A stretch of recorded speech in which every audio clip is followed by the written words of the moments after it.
They say blood is thicker than water. But when I opened that email from my mother, I learned that for my family, money was thicker than both. Subject line, family decision. No greeting. No explanation. Just 5 cold words that shattered everything I thought I knew about my place in this world. You are uninvited to the wedding. My sister Lila's wedding. The one I'd already bought a dress for. The one where I was supposed to be maid of honor. Gone. Erased. Like I never mattered at all. But here's the thing that made my blood run cold. Attached to that same email was an itemized spreadsheet. $60,000 in wedding expenses. Venue. Catering for 200 guests. 7-day family honeymoon to Turks and Caicos. And at the bottom, highlighted in yellow, Cassandra's contribution due within 14 days. My mother's note was the final knife. You should be grateful we're allowing you to participate financially, even though you can't attend. Family is about sacrifice. Banned from the wedding. Billed for the party. Expected to smile and pay for my own humiliation. Most people would have cried. Some would have paid just to keep the peace. A few might have cut them off forever. But me, I transferred exactly $1 with a memo that would start a war. First installment.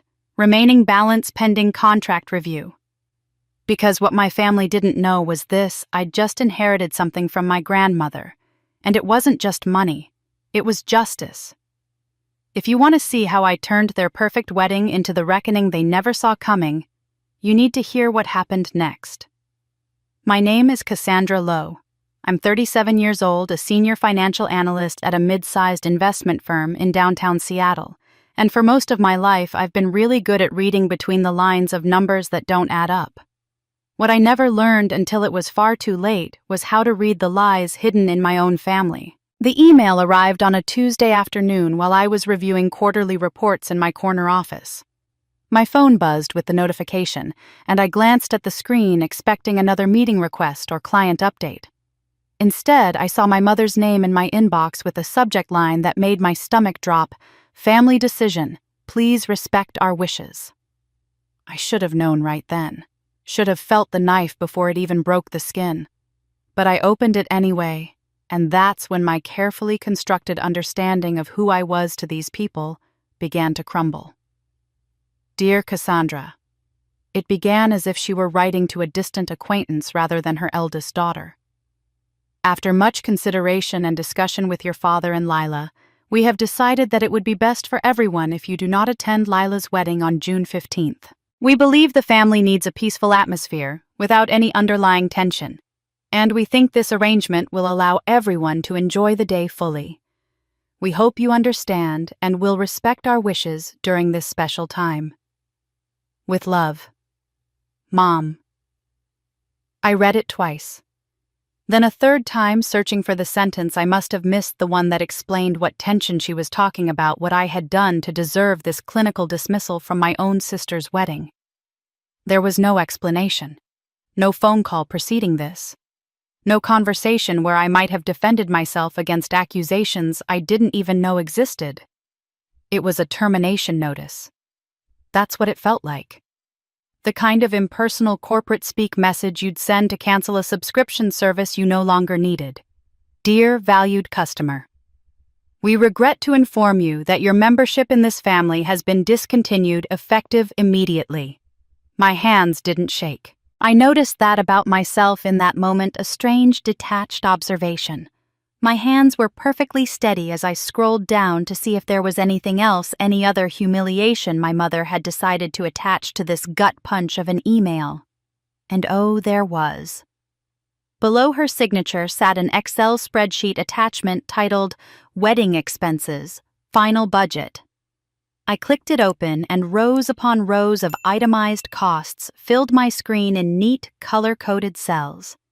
Venue rental at the Fairmont Garden Estate, $18,000. Catering for 200 guests with premium bar service, $22,000. Photography and videography package, $8,000. Floral arrangements and decor, $5,000. 7-day family honeymoon trip to Turks and Caicos, including airfare and resort accommodations for Mom, Dad, Lila, and her fiancé, Cole, $15,000. Miscellaneous coordination fees, cake invitations, wedding favors, valet parking, $2,000. The total at the bottom highlighted in cheerful yellow as if it were good news, $60,000. And beneath that, in a separate box with a red border for emphasis, Cassandra's contribution due $60,000. Payment expected within 14 days via wire transfer to account ending in 4782. I stared at that number. $60,000. Not a request to chip in. Not an invitation to contribute what I could afford. The entire bill, every single expense itemized down to the cocktail napkins and valet services handed to me like an invoice for services I would never receive. But it was the note at the very bottom that made something inside me go cold and sharp. My mother had added one final line in italics, the digital equivalent of a whisper meant to cut, "You should be grateful we're allowing you to participate financially even though you can't attend. Family is about sacrifice, Cassandra. We hope you'll do the right thing." Grateful. She wanted me to be grateful. I sat there in my office with floor-to-ceiling windows overlooking Elliott Bay, surrounded by the trappings of a successful career I'd built entirely on my own, and I felt the weight of 37 years of being the family's ATM finally settle onto my shoulders. This wasn't new. This was just the most audacious version of a pattern I'd been too loyal, too hopeful, too stupidly optimistic to name. But here's the thing about being a financial analyst. I'm very good at recognizing when the numbers don't tell the whole story. And these numbers were screaming something my mother didn't intend for me to hear. I didn't call her, didn't text my father or my sister demanding an explanation, didn't send a furious reply email that they could screenshot and use as evidence that I was in fact the source of all that mysterious tension they wanted to avoid. Instead, I opened my banking app and initiated a wire transfer to the account ending in 4782. I typed in the amount carefully, $1.00. In the memo field, I wrote, "First installment, remaining balance pending contract review." Then I smiled. Not a happy smile, but the kind of smile you make when you finally stop pretending things are other than what they are, and I clicked send. Next, I created a new folder on my desktop. I labeled it Project Justice, and spent the next hour systematically screenshotting every email my mother had sent me in the past 6 months, every text message from family group chats, every Venmo request and payment confirmation, every digital breadcrumb of our financial entanglement. I worked methodically, my financial training kicking in as I organized documents by date and category, building a timeline I didn't yet fully understand but knew I would need. When that was done, I picked up my office phone and called my bank's customer service line. The representative answered with the usual cheerful greeting, and I cut straight through the pleasantries. "I need to review all accounts where I'm listed as an authorized user or co-owner." I said, my voice calm and professional, the same tone I used when auditing client portfolios. Every single one. And I need a full transaction history for the past 12 months sent to my email within the hour. "Of course, Ms. Lowe," the representative replied. "May I ask if there's a specific concern we should be aware of?" I looked at that email still open on my screen, the cold dismissal, the itemized extortion, the smug assumption that I would simply comply and pay, and be grateful for the privilege of financing my own exclusion. "Let's just say I'm conducting an audit," I said. By the time I hung up that call 45 minutes later, I'd discovered the first lie. A credit card I didn't know was still active. Charges I'd never authorized. Purchases made in my name for a wedding I was no longer invited to attend. And that discovery was going to cost my family far more than $60,000. It was going to cost them everything they'd built their little fantasy on: my silence, my compliance, and my willingness to keep pretending we were something we'd never actually been. A family. The thing about being the eldest daughter in a family like mine is that you learn very early to make yourself useful. Not loved useful. There's a difference, though. It took me 30 years to understand it. I was the trial-run daughter, the one my parents practiced on. From the moment I could hold a pencil, I was enrolled in advanced programs, music lessons, competitive sports. My mother loved telling her book club friends about my academic awards. My father enjoyed the reflected glory when I won the regional science fair at 12 or brought home straight-A report cards, semester after semester. I wasn't a child to them so much as a walking resume they could display at dinner parties. Then Lila was born when I was 7, and the entire ecosystem of our family shifted overnight. Suddenly, my achievements became expectations rather than celebrations. When I won the state science competition at 14, a genuinely prestigious honor that came with a scholarship and a feature in the local newspaper, my parents took me out for dinner to celebrate. I remember sitting at that table waiting for them to ask me about my project on sustainable water filtration systems, waiting for some acknowledgement of the hundreds of hours I'd spent in our garage building prototypes. Instead, my mother spent the entire meal talking about 5-year-old Lila's ballet recital from the previous weekend. How adorable she looked in her pink tutu. How the instructor said she had natural grace. And how she'd forgotten her steps halfway through but improvised with such confidence that the audience laughed and applauded anyway. "That's the difference between you two," my mother said, reaching across the table to pat my hand as if delivering a compliment. "You're so focused and driven, Cassandra. But Lila, she's got that spark, that spontaneity. She knows how to enjoy life instead of always working so hard." I was too serious, you see, too intense, not fun enough. While Lila was praised for being free-spirited and creative, I was the dependable one, the responsible one, the one who didn't need as much attention, because I already had everything figured out. The pattern calcified over the years, until it became the architecture of our entire family dynamic. I achieved things, and Lila was celebrated for simply being herself. I graduated summa cum laude from the University of Washington with a degree in finance, funding my entire education through a combination of academic scholarships and grueling part-time work at a tax preparation office. My parents came to my graduation, took photos, and left early because Lila had an art show opening at her high school that same evening.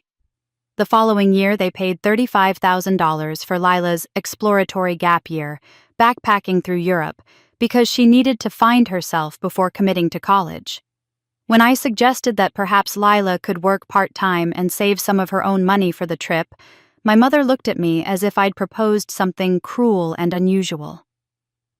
"Not everyone is built like you, Cassandra," she said. "Lila needs different things. She's more sensitive, more artistic. We can't expect her to just grind through life the way you do." So I learned to stop expecting anything at all. I built my career, bought my own condo, created a life that didn't require their approval or their financial support.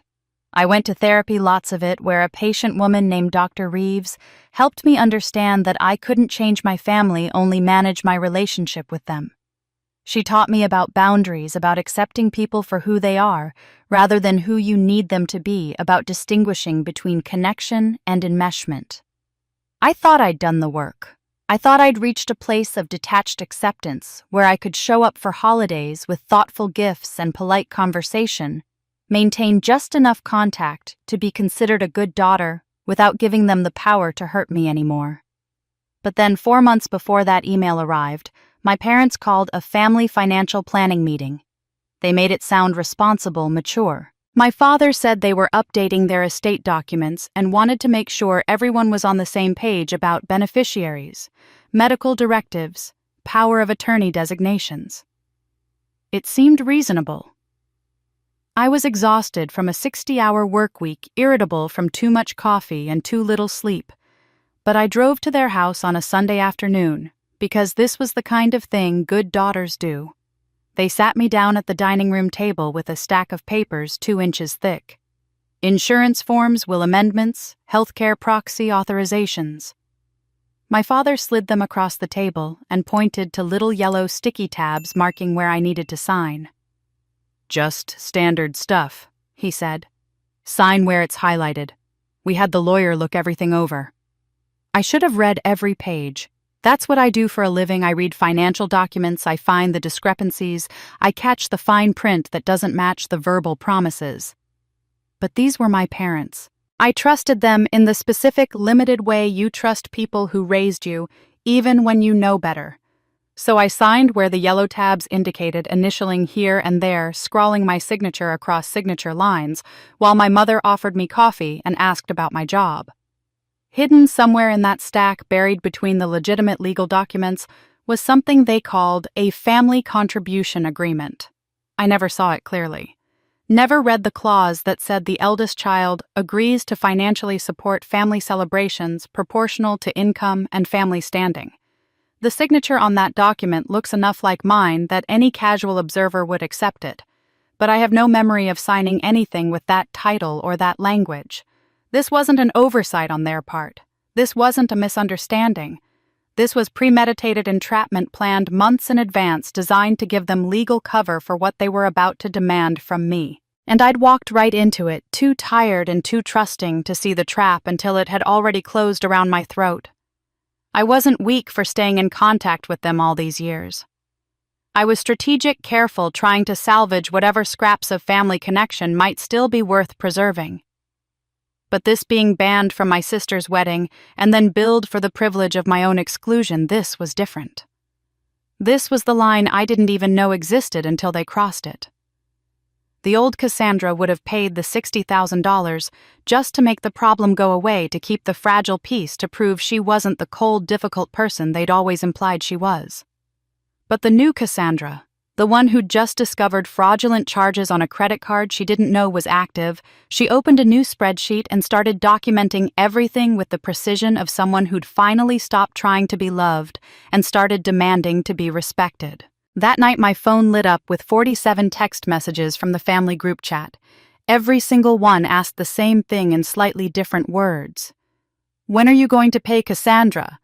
I ignored those 47 text messages. Let them sit there unanswered, a small act of defiance that felt larger than it probably was. For 3 days my phone continued buzzing with variations on the same demand, the same assumption that I would eventually cave and comply because that's what I'd always done. But I was busy with something more important than responding to their financial harassment. I was following the money. On Thursday afternoon, 3 days after I'd sent that $1 transfer with its pointed memo, a certified letter arrived at my condo. The mail carrier handed it to me personally, requiring my signature on his tablet. The return address made my stomach clench: Delacroix Bridal Boutique, one of those upscale wedding dress shops in downtown Bellevue where they serve champagne while brides try on gowns that cost more than some people's cars. I opened the envelope standing right there in my building's lobby, and what I found inside was a billing statement printed on heavy cream-colored cardstock with elegant script across the top. Final payment due, Lila Lowe Wedding Dress Collection. The amount at the bottom highlighted and bolded $8,200. But that wasn't the detail that made the floor seem to tilt beneath my feet. It was the account name listed under primary cardholder Cassandra Marie Lowe, and the purchase date 3 months ago, shortly after Lila's engagement party. My hands went numb. I read it again, certain I was misunderstanding something, but the words didn't change. According to this invoice, I had purchased my sister's wedding dress. I had somehow walked into a bridal boutique, selected an $8,000 gown, and charged it to an account I didn't remember having. I pulled out my phone and called the boutique, immediately, still standing in my lobby with the letter trembling in my hand. A woman answered with the kind of practiced elegance that comes from years of dealing with wealthy clients. "Delacroix Bridal, this is Miranda speaking. How may I help you create your perfect day?" "This is Cassandra Lowe." I said, my voice steadier than I felt. "I just received a billing statement for a wedding dress I never purchased." There was a pause, the sound of typing. "Oh yes, Ms. Lowe. I have your account right here. Is there a problem with the final payment processing?" "There's a problem with all of it," I said. "I never bought a wedding dress. I've never even been to your store." More typing, then a tone of cheerful confusion. "That's strange. Your mother came in with your credit card back in March. Lovely woman. She and your sister spent about 3 hours with us. We have the signed receipt right here." My mother came in with my credit card. The words echoed in my head like a gunshot in an empty room. "What credit card?" I asked, though some part of me was already beginning to understand. Let me see. It's a Visa ending in 7739. The name on the card is yours, and we verified ID at the time of purchase per our store policy.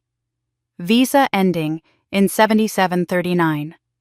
A number I hadn't thought about in 15 years. The credit card my parents had opened for me when I turned 18, telling me it was important for building credit history that I should keep it active but didn't need to use it.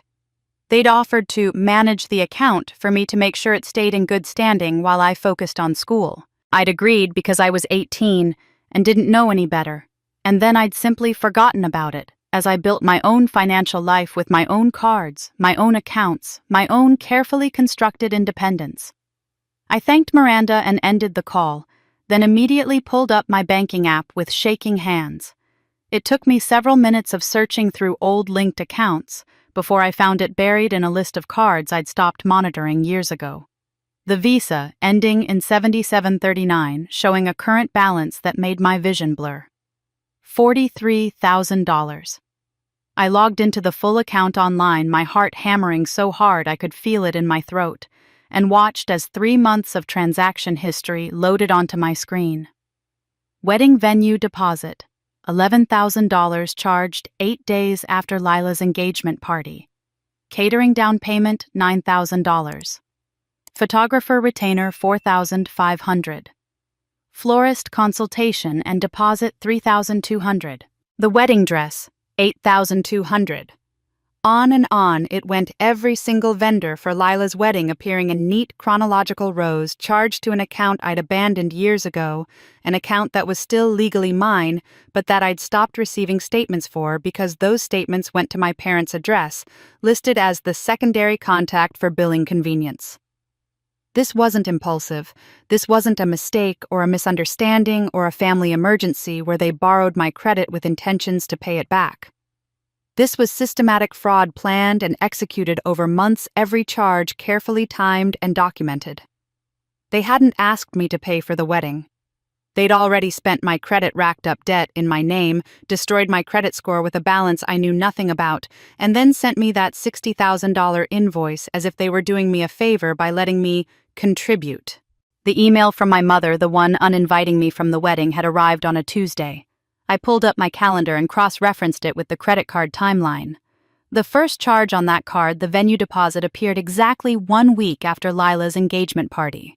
The party I had attended. The party where I'd stood up during the toasts and talked about how happy I was for my little sister, how she deserved all the joy in the world, how I couldn't wait to watch her start this new chapter. While I was celebrating her happiness, my parents were already planning how to use me. They knew even then that they would eventually exclude me from the actual wedding. They'd probably already decided it. But they needed my credit first. Needed to lock in the vendors, secure the venue, set everything in motion before I could ask questions, or set boundaries, or do anything to protect myself. The $60,000 invoice wasn't a request. It was a cover-up. They were trying to make it look like a family contribution, a voluntary gesture of sisterly love, when in reality they were just trying to hide the fact that they'd already committed identity theft and fraud. I didn't cry. I was past crying. Instead, I spent the next 2 hours methodically screenshotting every transaction, exporting the complete statement history to a PDF, and documenting every detail in the spreadsheet I'd started after receiving that first email. Then I searched for financial fraud attorneys in Seattle and booked a consultation for the following Tuesday with a firm that specialized in family financial abuse cases. Finally, I opened the family group chat that had been blowing up my phone for 3 days and typed a single message: I need all vendor contracts and receipts sent to my email by Friday at 5 p.m. for tax purposes. I didn't explain, didn't accuse, just set a deadline and waited. Friday came and went. My inbox remained empty except for increasingly agitated texts from my mother asking why I needed contracts, what tax purposes I was referring to, whether I was trying to cause problems during Lila's special time. But Saturday morning, I woke up to an email from an address I didn't recognize. No name, just a string of numbers and letters that could have been anyone. The subject line made my blood run cold. You should see what your father actually signed. I opened the anonymous email with my hands hovering over the keyboard, half afraid of what I'd find and half desperate to know. The message itself contained no text, just 3 PDF attachments labeled simply Contract 1, Contract 2, and Contract 3. I downloaded them to a secure folder and opened the first file. What I saw made the fraudulent credit card charges look almost amateur by comparison. These were scanned copies of vendor contracts, but they'd been heavily redacted with a thick black marker, the kind of redaction you see in government documents or legal discovery. But whoever had done the redacting had missed things, or perhaps intentionally left certain details visible. In the margins, I could see handwritten notes in what looked like my father's cramped writing: donor rebate 15%, church waiver applied, community discount verified. I scrolled through page after page, my eyes scanning for anything that made sense, and then I found it. Buried in the third contract, a line item that made my breath catch: Sacred Heart Chapel blessing fee and administrative services, $5,000. Sacred Heart. The name hit me like a physical blow. That was Grandma May's church, the small Catholic chapel on the north side of town where she'd worshipped every Sunday for 40 years before she passed away 8 years ago. May had loved that church had volunteered there, donated to their meal programs, spent countless hours organizing fundraisers for their community outreach. The chapel coordinator was Pastor Ruth Callahan, a warm woman in her 60s who'd been May's close friend and had delivered a beautiful eulogy at her funeral. I knew Sacred Heart didn't charge fees for weddings. May had told me that explicitly years ago when I'd asked about church policies. They accepted donations certainly, but they never required payment for sacramental services. It was part of their mission, part of what made them different from some of the more commercial wedding venues disguised as chapels. I picked up my phone and dialed the church office, forcing my voice to stay casual and light, even as my pulse hammered in my ears. Sacred Heart Chapel, this is Pastor Ruth speaking. Hi, Pastor Ruth, it's Cassandra Lowe, May's granddaughter. Cassandra. Her voice warmed immediately. Oh, sweetheart, it's been too long. How are you? I'm well, thank you. Listen, I have a quick question about my sister Lila's wedding. Mom mentioned something about a chapel fee, and I just wanted to confirm the amount. She said $5,000. The silence that followed was so complete, I thought the call had dropped. Then Pastor Ruth's voice came back careful and confused. Cassandra, sweetheart, we don't charge fees for weddings. We never have. What are you talking about? My suspicions crystallized into certainty. Pastor Ruth, I need to ask you something, and I need you to be completely honest with me. In the past 5 years, have my parents made any charitable donations to Sacred Heart? Any amount, any purpose? Another pause, this one filled with the sound of papers rustling. Let me check our records. Hold on. I waited, counting my own heartbeats while she presumably pulled up the church's donation database. When she came back, her voice had shifted into something more guarded. Cassandra, according to our records, your parents haven't made a donation to Sacred Heart since your grandmother's funeral reception, which we hosted at no charge.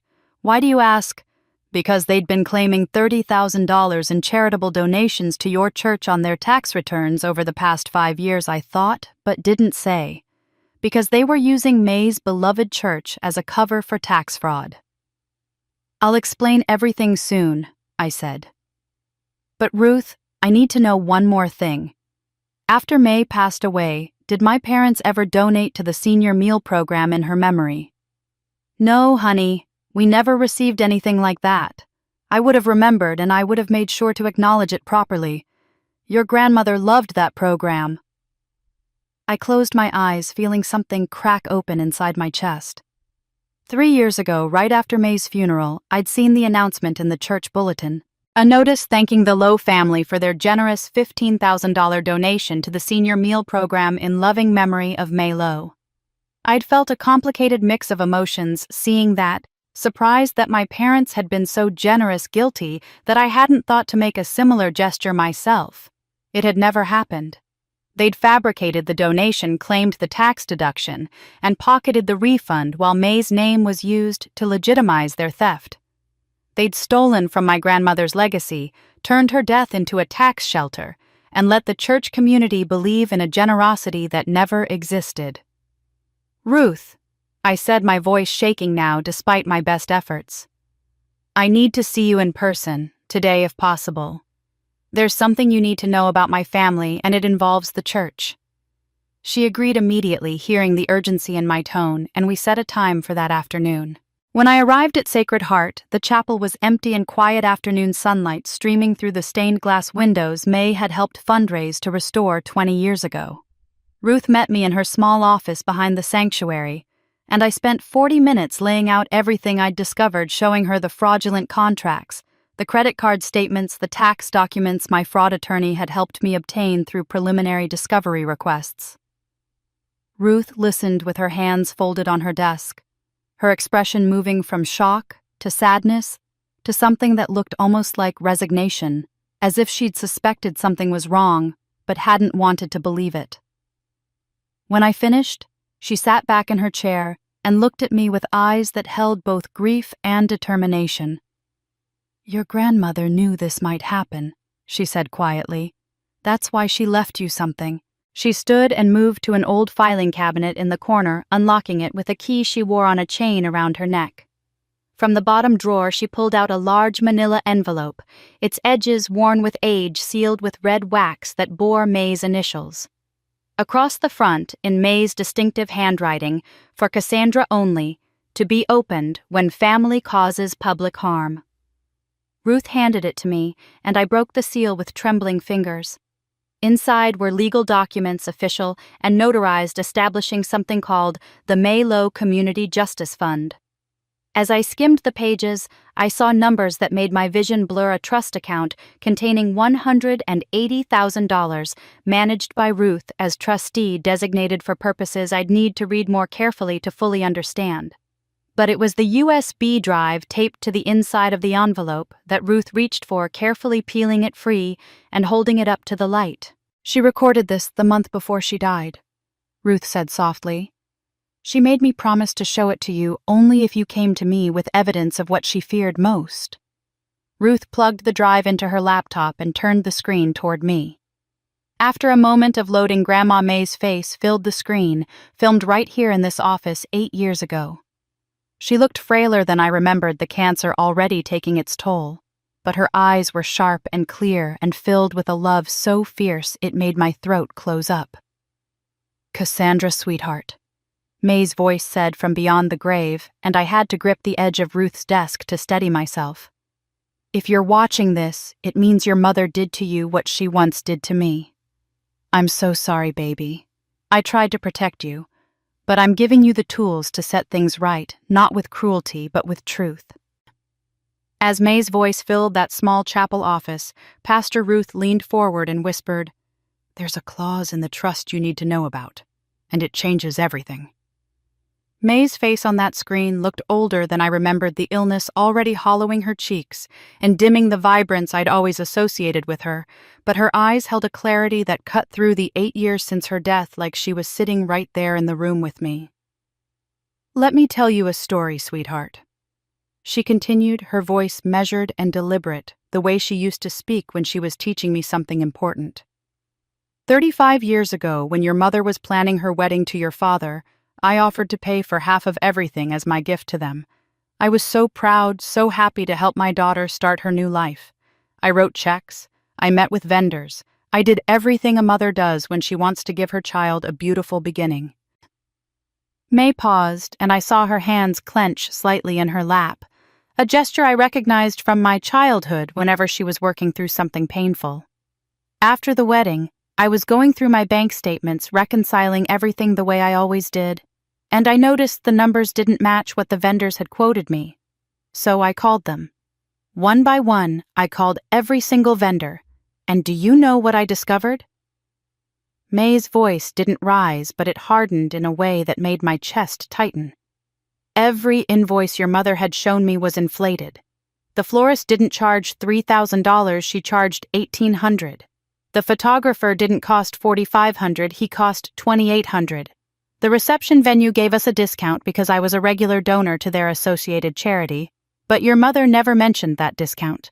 She showed me the full price invoices. I paid half of those amounts, and she pocketed the difference. Nearly $9,000, Cassandra. She stole $9,000 from me while I thought I was generously funding her dream wedding. I felt like I'd been punched. My mother had done this before. This wasn't a new pattern, wasn't something that evolved over time or emerged from desperation. This was who she'd always been, and May had known it. I confronted her, May said, and now her voice did crack slightly. I sat her down, showed her the evidence, asked her to explain. And do you know what she did? She cried. She said I was calling her a liar, that I was ruining her marriage before it even started, that I was a cruel, suspicious mother who couldn't just let her daughter be happy. Then she stopped speaking to me entirely. For a whole year, Cassandra. A whole year where I wasn't allowed to see you, wasn't allowed to be part of your life because I dared to point out that she'd stolen from me. I watched my grandmother's face on that screen and saw the pain there, the wound that had never fully healed. I broke first, May admitted. I apologized for upsetting her even though I'd done nothing wrong. I paid her another $2,000 as a belated wedding gift, even though I'd already been robbed. I did whatever it took to get access to you again because she knew exactly what weapon would work on me. You were 6 months old and I was missing your first year. So I paid emotionally and financially for the privilege of loving my granddaughter. May leaned closer to the camera, and I could see tears gathering in her eyes even as her voice remained steady and strong. I learned something then that I should have learned earlier in life. I learned that some people see family not as a bond to honor, but as a resource to extract. They find your weakness the thing you love most, and they use it as leverage to get what they want. I forgave your mother because she's my daughter and I loved her despite everything. But I won't let her do it to you, Cassandra. You're stronger than I was. You're smarter than I was. And I'm giving you what I wish someone had given me, the tools to fight back with truth instead of just surrendering to keep the peace. The video paused as Ruth reached over and pressed a button, freezing May's face on the screen. Before we continue, Ruth said gently, I need to explain what your grandmother built for you.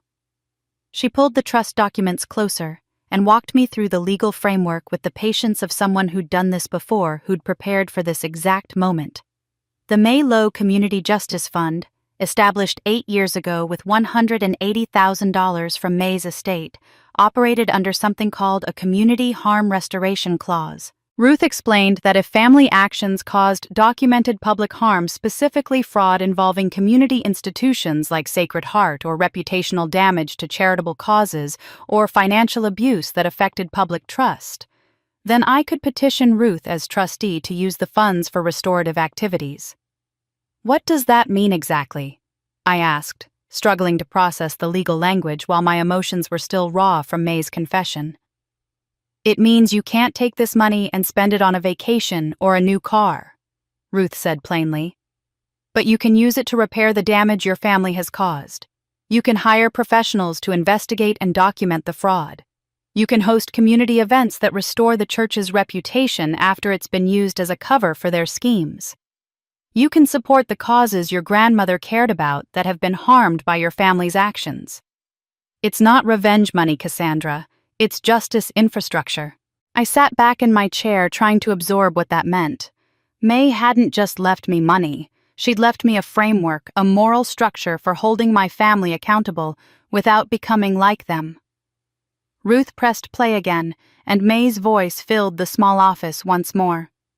I'm leaving you money, yes, May said, looking directly into the camera as if she could see me across time and death. But more importantly, I'm leaving you permission. Permission to stop setting yourself on fire to keep them warm. Permission to demand that they face consequences.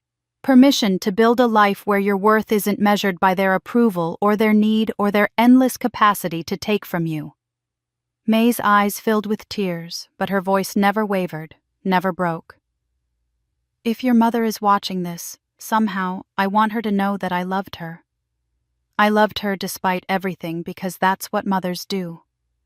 But I loved truth more. And Cassandra, my beautiful, brilliant, strong granddaughter, you deserve the truth. You deserve to stop carrying the weight of their dysfunction. You deserve to be free. The screen went black. The only sound in the office was my own ragged breathing and the quiet hum of Ruth's old laptop. Tears streamed down my face, but I wasn't collapsing under their weight. I was sitting straighter, breathing deeper, feeling something inside me that had been twisted and compressed for 37 years finally begin to straighten out. Ruth handed me a tissue and slid the trust documents across her desk. "Your grandmother weaponized her estate for good," she said softly. "The question is, are you ready to use it?" I wiped my eyes, looked at those documents, looked at Ruth's kind, steady face, and felt May's presence in that room as clearly as if she were standing beside me. "I need to hire a forensic accountant and a private investigator," I said, my voice clear and certain. "Can the trust cover that?" Ruth smiled, and it was the kind of smile that held both sadness and pride. "Cassandra, that's exactly what your grandmother hoped you'd say." Within 48 hours of leaving Pastor Ruth's office, I had assembled what I privately started calling my justice team. The first person I hired was Martin Chen, a retired IRS forensic accountant in his late 60s who'd specialized in family financial fraud cases for 30 years before retiring to spend more time with his grandchildren. When Ruth mentioned his name, she'd smiled and said, "He was one of May's bridge partners. He loved your grandmother, and he hates people who steal from family." I met Martin at a coffee shop near his home in Kirkland, and within 10 minutes of reviewing the credit card statements, I'd brought his eyes lit up with the kind of enthusiasm I imagined detectives felt when handed a murder weapon with fingerprints still on it. He spread the documents across our table, pulling out a mechanical pencil and marking discrepancies with quick, precise strokes. "This isn't just sloppy," he muttered, circling a vendor charge that appeared twice with slightly different dates. "This is arrogant. They didn't even try to hide it because they assumed you'd never check. Look here, they're claiming the same photographer deposit on 2 different cards. And this catering invoice. The math doesn't even work. They've got 200 guests at $110 per plate, but the venue capacity maxes out at 120 according to the fire code." I watched him work, watched him get genuinely excited about exposing my family's fraud, and felt something loosen in my chest. I wasn't alone anymore. I wasn't the crazy daughter imagining slights or overreacting to simple misunderstandings. The numbers didn't lie, and Martin could read them like a language my family had assumed I'd never bother to learn. The second member of my team was Emily Torres, an attorney specializing in elder financial abuse and estate law. She came highly recommended by Martin, who'd worked with her on several cases involving adult children exploiting aging parents. Emily was in her early 40s, sharp-eyed and direct, in a way I appreciated immediately. When I laid out everything I'd discovered, the credit cards, the fake church donations, the forged family contribution agreement, she didn't gasp or express shock. She simply nodded and started taking notes. "Here's what we're not going to do," she said after I'd finished my summary. "We're not going to confront them yet. We're not going to threaten legal action or send angry emails or give them any warning that you're building a case. Right now, they think they've won. They think you're too embarrassed or too weak or too committed to keeping the peace to do anything about this. That assumption is our greatest asset." Her strategy was meticulous. Build an airtight case, first document. Everything establish a timeline of fraud that would be impossible to dispute, and only then decide whether to pursue criminal charges, civil litigation, or some other form of accountability. "By the time we're done," Emily said, "they won't have a single defense left. They'll have nothing but the truth, and the truth is going to bury them." Martin's investigation expanded rapidly once he had full access to my financial records and Ruth's church documentation. He discovered that the scheme went far beyond wedding expenses. Using my co-signed credit history from that ancient card I'd forgotten about my parents, had opened 2 additional store credit cards in the past year. One was with a high-end furniture retailer, $12,000 in charges for what Martin's research revealed was a complete furnishing of Lila's new apartment with her fiancé. The other was with a home improvement chain, $8,000 in renovations to my parents' house, including a new deck and updated kitchen appliances. None of it had been paid. All of it was destroying my credit score, a score I'd spent 15 years carefully building and maintaining. "They've been using you as a personal line of credit," Martin explained, showing me the credit report he'd pulled with my authorization. "Every missed payment, every maxed out card, it's all hitting your file. Your score has dropped 130 points in the last 6 months." While Martin traced the money, I'd also hired a private investigator at Emily's recommendation. Sarah Kim was a former police detective who now ran her own investigation firm specializing in background checks and financial due diligence. I'd asked her to look into Cole Matthews, Lila's fiancé, because something about the way my parents had structured this entire scheme made me suspect he was more involved than just being an innocent groom. Sarah's preliminary report arrived via encrypted email 3 days later, and it raised more red flags than I'd anticipated.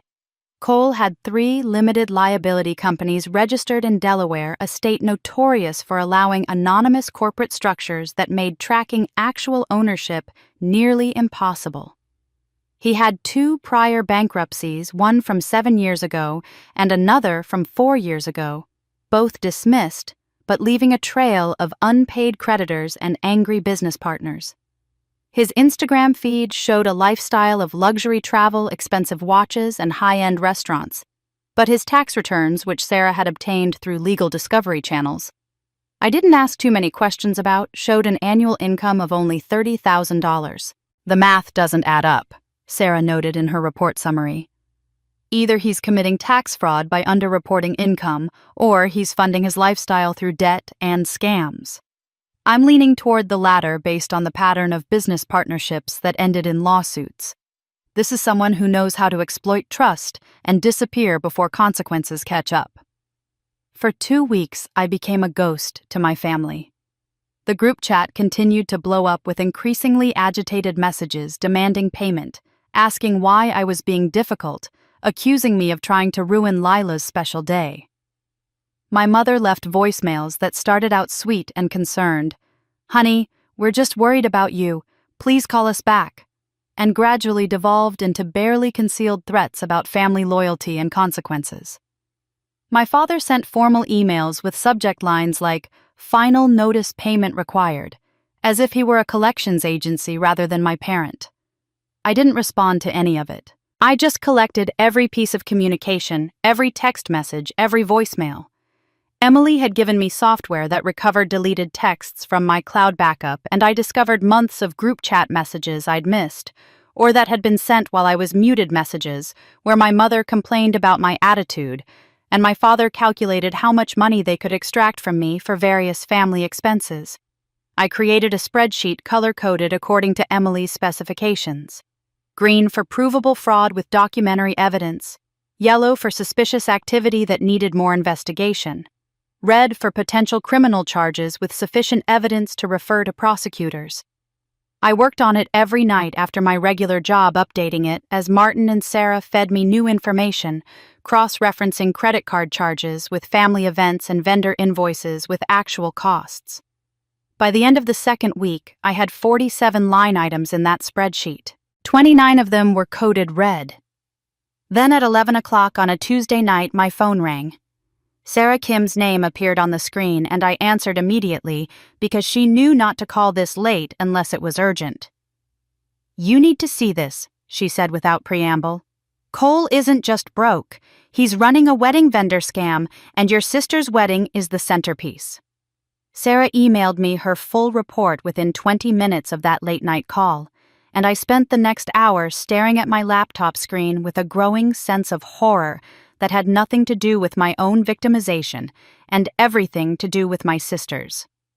The report opened with a detailed analysis of Cole's social media presence, specifically an Instagram account he'd created 2 months before the wedding called Destination Dreams Wedding. Sarah had included screenshots of every post, and as I scrolled through them, I felt my stomach turn. The account featured glossy professional photographs of what was supposedly Lila's upcoming wedding, a model in an $8,000 Vera Wang gown, the exact dress listed on my fraudulent credit card statement, posed at the Fairmont Garden Estate venue where Lila's ceremony was supposedly booked. The captions were carefully crafted influencer speak. When your vision meets at Venue Garden's excellence, #sponsored dream, #luxury wedding, #PNW bride. The comments sections were filled with vendor accounts offering partnership opportunities, asking about collaboration rates, tagging their own businesses in hopes of being featured. Sarah's analysis explained the con in clinical detail. Cole had positioned this wedding as an influencer event, claiming the account had organic reach to 50,000 followers interested in luxury Pacific Northwest weddings.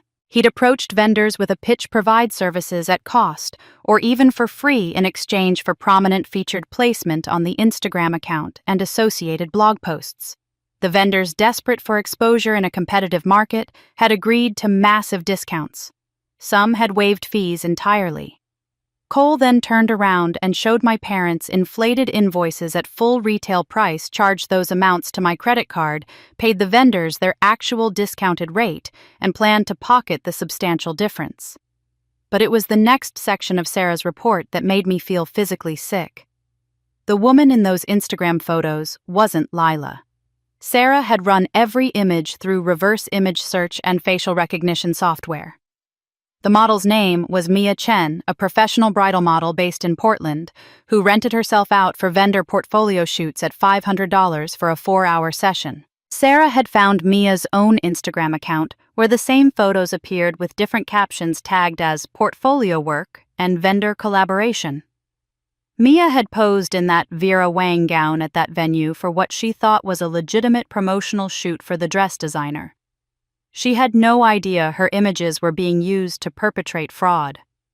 The real dress Lila would wear on her wedding day, Sarah had tracked down the actual order, a $1,200 knockoff purchased from an online retailer that specialized in designer replicas. It was close enough to the Vera Wang in photographs that casual observers might not notice the difference, but anyone who looked closely would see the cheaper fabric, the less precise tailoring, the subtle ways it fell short of the original. Sarah's report detailed even more disturbing discrepancies. The catering invoice my parents had charged to my card claimed service for 200 guests at $110 per plate, totaling $22,000. But Sarah had obtained the actual venue booking through connections I didn't ask about, and the reservation was for 50 people maximum. Cole had fabricated invoices for 150 ghost guests who would never exist, charged my credit for the inflated amount arranged to pay the caterer for the actual 50-person count at the discounted rate he'd negotiated, and planned to pocket the $18,000 difference. It wasn't just the dress and the catering. Every single vendor had been scammed in the same way. The photographer thought he was shooting an influencer wedding for portfolio credit and was charging a third of his normal rate. The florist had waived her design fee entirely for the exposure. The DJ was working for cost of equipment only. Cole had created a complete fabrication, a wedding that existed in 2 different versions, one real and modest, and one fictional and extravagant, and he was using the gap between those 2 realities to fund what was essentially a money laundering operation disguised as a celebration. But the worst part? The detail that made me want to cry for my sister, even as I was still angry at my parents, was buried in the surveillance footage Sarah had obtained. She'd gotten security camera recordings from the bridal boutique through a subpoena related to the credit card fraud case, and the footage showed Lila trying on dresses with genuine excitement and joy. The timestamps showed she'd visited 3 times, spending hours searching for the perfect gown, believing my parents were paying for it, believing this was a normal wedding planning experience. In one clip, Lila asked the boutique consultant about the budget, and the consultant, clearly coached by Cole, responded with reassuring vagueness about family arrangements and everything being handled. Cole had never let Lila see a single invoice. When she asked questions about costs, he deflected with phrases like, "Don't worry, babe, I've got connections," and "Everything's handled, just focus on enjoying your day." Sarah's report included text message exchanges between Cole and Lila that she'd recovered through legal discovery, and in every single one where Lila expressed concern about expenses, Cole soothed her with lies about vendor friendships and industry discounts and family generosity. My sister wasn't the villain in this story. She wasn't even a willing participant. She was a prop, a beautiful face being used to legitimize a scam she didn't understand and hadn't consented to. Cole was using her the same way he was using me, the same way he was using my parents' desperate need for social status, and their assumption that I'd be too compliant to fight back. The wedding wasn't about love or commitment or building a life together. It was a short-term con designed to extract maximum money from maximum sources before Cole disappeared, probably after a brief marriage he'd annul, claiming incompatibility, leaving Lila heartbroken and my family financially devastated. I sat back from my laptop, my mind racing through the implications. Cole was the architect. My parents were accomplices, either knowing or willfully ignorant, too invested in the fantasy to ask hard questions. And Lila was the unwitting centerpiece of a fraud that would destroy her emotionally even if she escaped financial liability. I had two choices. I could expose Cole immediately, burn down the entire con with all the evidence Sarah had gathered, watch him face criminal charges and social humiliation. But that path would also humiliate Lila publicly, would make her the subject of pitying gossip and cruel speculation about how she could have been so blind. Or I could find a way to save my sister while still ensuring Cole faced consequences for what he'd done. I was still trying to figure out which path to take when my phone buzzed with a text from an unknown number. The message was short and urgent. "This is Vanessa Park, the wedding planner. We need to talk, tonight." I texted back immediately, and Vanessa Park responded with an address, a 24-hour diner in Renton, far enough from both our neighborhoods to be anonymous. I grabbed my laptop bag, threw on a jacket, and drove through empty streets with my mind spinning through possibilities. Wedding planners didn't typically reach out to family members at 11 at night unless something had gone very, very wrong. When I walked into the diner, I spotted Vanessa immediately. She was sitting in a corner booth, hands wrapped around a coffee cup, looking like she hadn't slept in days. She was in her 50s, well-dressed, even at this hour, in a way that spoke to professional standards, but her eyes were shadowed with exhaustion and something that looked like guilt. "Cassandra," she asked as I approached, and I nodded. She gestured to the seat across from her, and I slid into the booth. A waitress appeared, poured me coffee I didn't ask for, and disappeared back into the fluorescent-lit kitchen. "I've been in this industry for 20 years, Vanessa began without preamble, her hands shaking slightly around her cup. "I've planned over 300 weddings. I've dealt with difficult clients, family drama, budget issues, every kind of chaos you can imagine. But I've never seen anything like this, and I can't stay silent anymore." She took a breath, steadying herself, and I waited, letting her gather whatever courage had brought her here at midnight. 6 months ago, Cole Matthews approached me with what he called a unique opportunity. He said his fiancée came from a complicated family situation where the older sister was wealthy and wanted to fund the wedding, but preferred to stay in the background. He said you were reclusive, didn't like attention, and wanted to contribute anonymously without being involved in the planning process. He made it sound almost touching, like you were this generous, secret benefactor who just wanted your sister to be happy. I felt my jaw tighten but kept my expression neutral. He told me all invoices needed to go through him first for approval before being forwarded to your parents, who were supposedly coordinating with you behind the scenes. That was my first red flag, but he had an explanation for everything. He said your parents didn't want to burden you with details, that they were acting as intermediaries to protect your privacy. Vanessa looked down at her coffee. "I should have questioned it more. But your mother confirmed everything when I asked her directly. She said you were shy about your generosity, that you'd specifically requested minimal involvement. So I believed it." She reached into the professional-looking tote bag beside her and pulled out a folder, sliding it across the table. Inside was a contract addendum I'd never seen before, dated 4 months ago with my name typed across the top. "This is a donor override authorization." Vanessa explained, her voice dropping to barely above a whisper, even though we were the only customers in this section of the diner. Cole insisted I add it to our standard contract. It states that if the primary family contributors your parents couldn't pay for any reason, I was authorized to bill you directly as the secondary family sponsor. And here's the part that should have made me refuse it, gave me the legal ability to add reasonable service adjustments up to 25% above the original quote. I read the clause carefully, my financial training kicking in to parse the legal language. What Vanessa was describing was essentially a blank check. If my parents stalled on payment or couldn't cover costs, Vanessa could inflate the bill by a quarter and send it directly to me, and according to this contract, it would be legally enforceable. "He told me you'd agreed to this," Vanessa said, and now tears were forming in her eyes. "He said you were just humble and didn't want recognition for your generosity. He showed me emails that looked like they came from you confirming these arrangements. And when I asked your mother about it, she backed up his story completely. She said Cassandra wants to help, she just doesn't want Lila to feel awkward about it." So I added the clause. My mother had lied to the wedding planner, had actively participated in creating a legal document that would make me liable for inflated wedding costs I'd never agreed to pay. Vanessa wasn't done. She pulled out her phone, opened her email app, and turned the screen toward me. But then Cole started asking for more. He sent me these. I scrolled through a series of emails where Cole requested that Vanessa create 2 different versions of every invoice. One showing the actual costs she'd negotiated with vendors, the discounted rates Cole had secured by falsely presenting the wedding as an influencer event, and another showing inflated costs that would be presented to my parents and charged to my credit.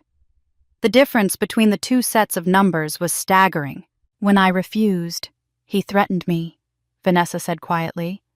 "He said he'd leave devastating reviews on every platform, that he'd report me to the Better Business Bureau for breach of confidentiality, that he'd make sure no one in the Seattle wedding industry would work with me again.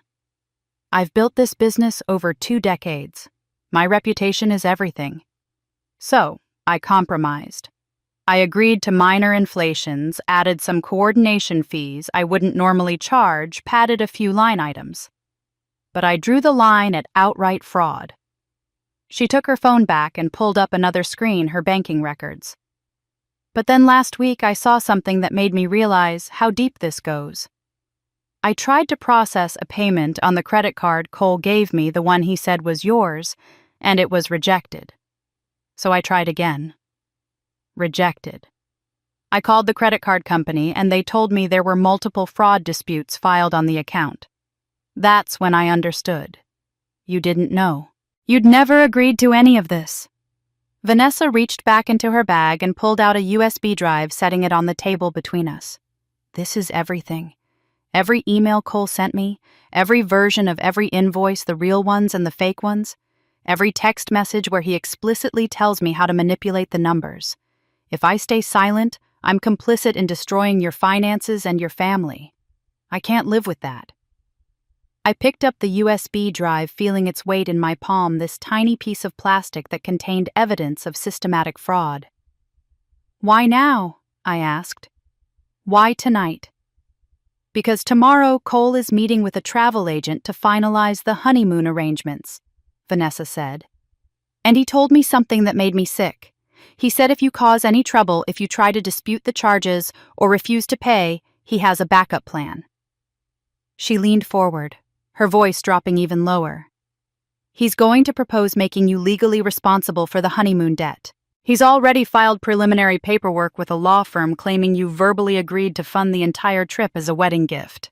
He's got your mother ready to sign an affidavit supporting his claim, and once they get back from Turks and Caicos, he's going to hit you with a bill for $30,000 on top of everything else, and he thinks the contract I signed will help him enforce it." As I pocketed the USB drive processing this new layer of Cole's scheme, Vanessa grabbed my wrist across the table, her grip surprisingly strong. "There's something else," she whispered, glancing toward the diner's entrance, as if Cole himself might walk in. He's already filed preliminary paperwork to make you responsible for the honeymoon debt. And he told me he expects you to pay within 30 days of their return or he's taking you to court. The invitation arrived 2 days after my midnight meeting with Vanessa, landing in the family group chat with a tone of forced cheerfulness that made my skin crawl. Let's talk this out like adults. We're family. 7 p.m. Friday at the Metropolitan Grill. Cassandra, please come. We miss you. It was signed with a heart emoji from my mother, as if affection could be conveyed through a tiny digital icon after everything they'd done. Emily Torres called me within an hour of the invitation appearing on my phone. Don't go, she said flatly. This is a setup. They're going to try to pressure you in a public place where you'll feel obligated to be civil. Everything about this screams manipulation. But I saw something Emily didn't. I saw an opportunity to watch them play their hand to see what strategy they'd settled on now that weeks had passed without my compliance. I'm going, I told her, but I'm going prepared. Friday evening, I dressed in my most severe business suit, the charcoal gray one I wore to contentious client meetings when I needed to project absolute authority. I pulled my hair back in a tight bun, applied minimal makeup, and carried my leather portfolio, the expensive one that signaled I meant business. Inside that portfolio was nothing but blank printer paper, but they didn't need to know that. The portfolio itself was a prop, a visual reminder that I was treating this like a business transaction rather than a family gathering. I arrived at the Metropolitan Grill exactly on time, not early enough to seem eager and not late enough to be considered rude. The hostess led me to a private corner table where my family was already seated, and the composition of the group made my stomach tighten. My parents sat on one side, my mother's face arranged in an expression of hopeful concern. Lila sat beside them, looking uncomfortable and avoiding my eyes. Cole sat at the head of the table like he was chairing a board meeting, and next to him, uninvited and unwelcome, sat a man in an expensive suit who Cole introduced as Jerry Branson, his business attorney. The presence of an attorney at what was supposed to be a family reconciliation dinner told me everything I needed to know about Cole's intentions.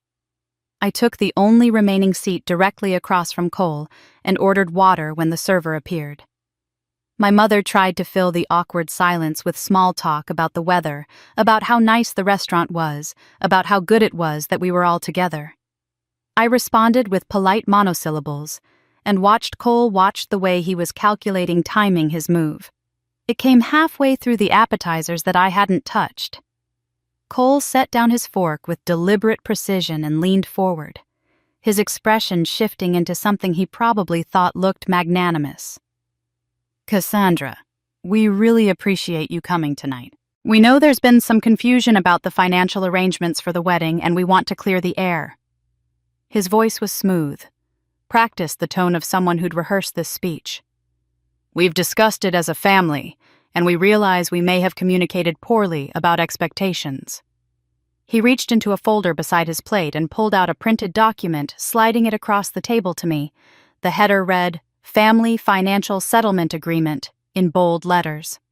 We want to make this right, Cole continued, and I could feel the attention of nearby tables turning toward us exactly as he'd intended.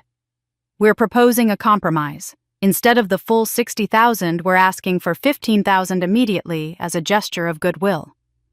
You'd also agree to assume liability for any wedding cost overruns that might occur, which is standard for family sponsors in situations like this. In exchange, we want you to know that we value you. You'll be mentioned by name during the reception toast, and we'll make sure you have a place of honor in all the family wedding photos. The terms were laid out in neat bullet points, as if my compliance could be purchased with a 25% discount, and the promise of being mentioned during a party I was still banned from attending. Jerry the attorney leaned forward, adding his voice to the performance. This is a very fair compromise, Ms. Lowe. I've reviewed the documentation and I believe this settlement protects everyone's interests. Litigation would be costly for everyone involved emotionally and financially. This way we can keep everything in the family. The implied threat hung in the air.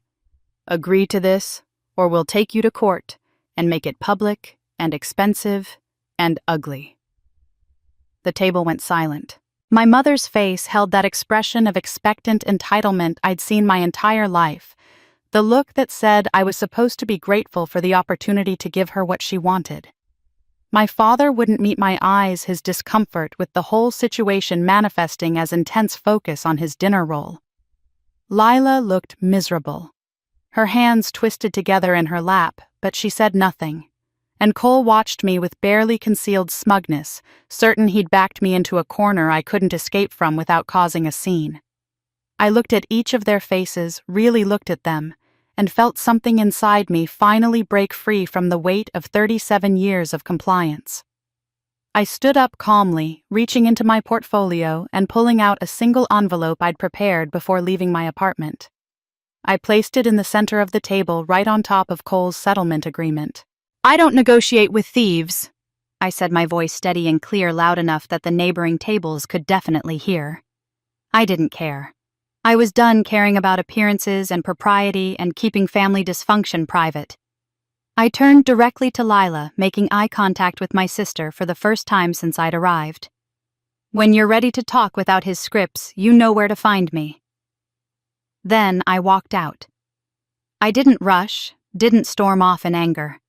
I simply picked up my portfolio, nodded politely to our server, and left the restaurant while my family sat in stunned silence at that corner table. Inside the envelope I'd left behind was a single sheet of paper with one typed sentence: "I don't pay for love, I earn it, and you haven't earned anything."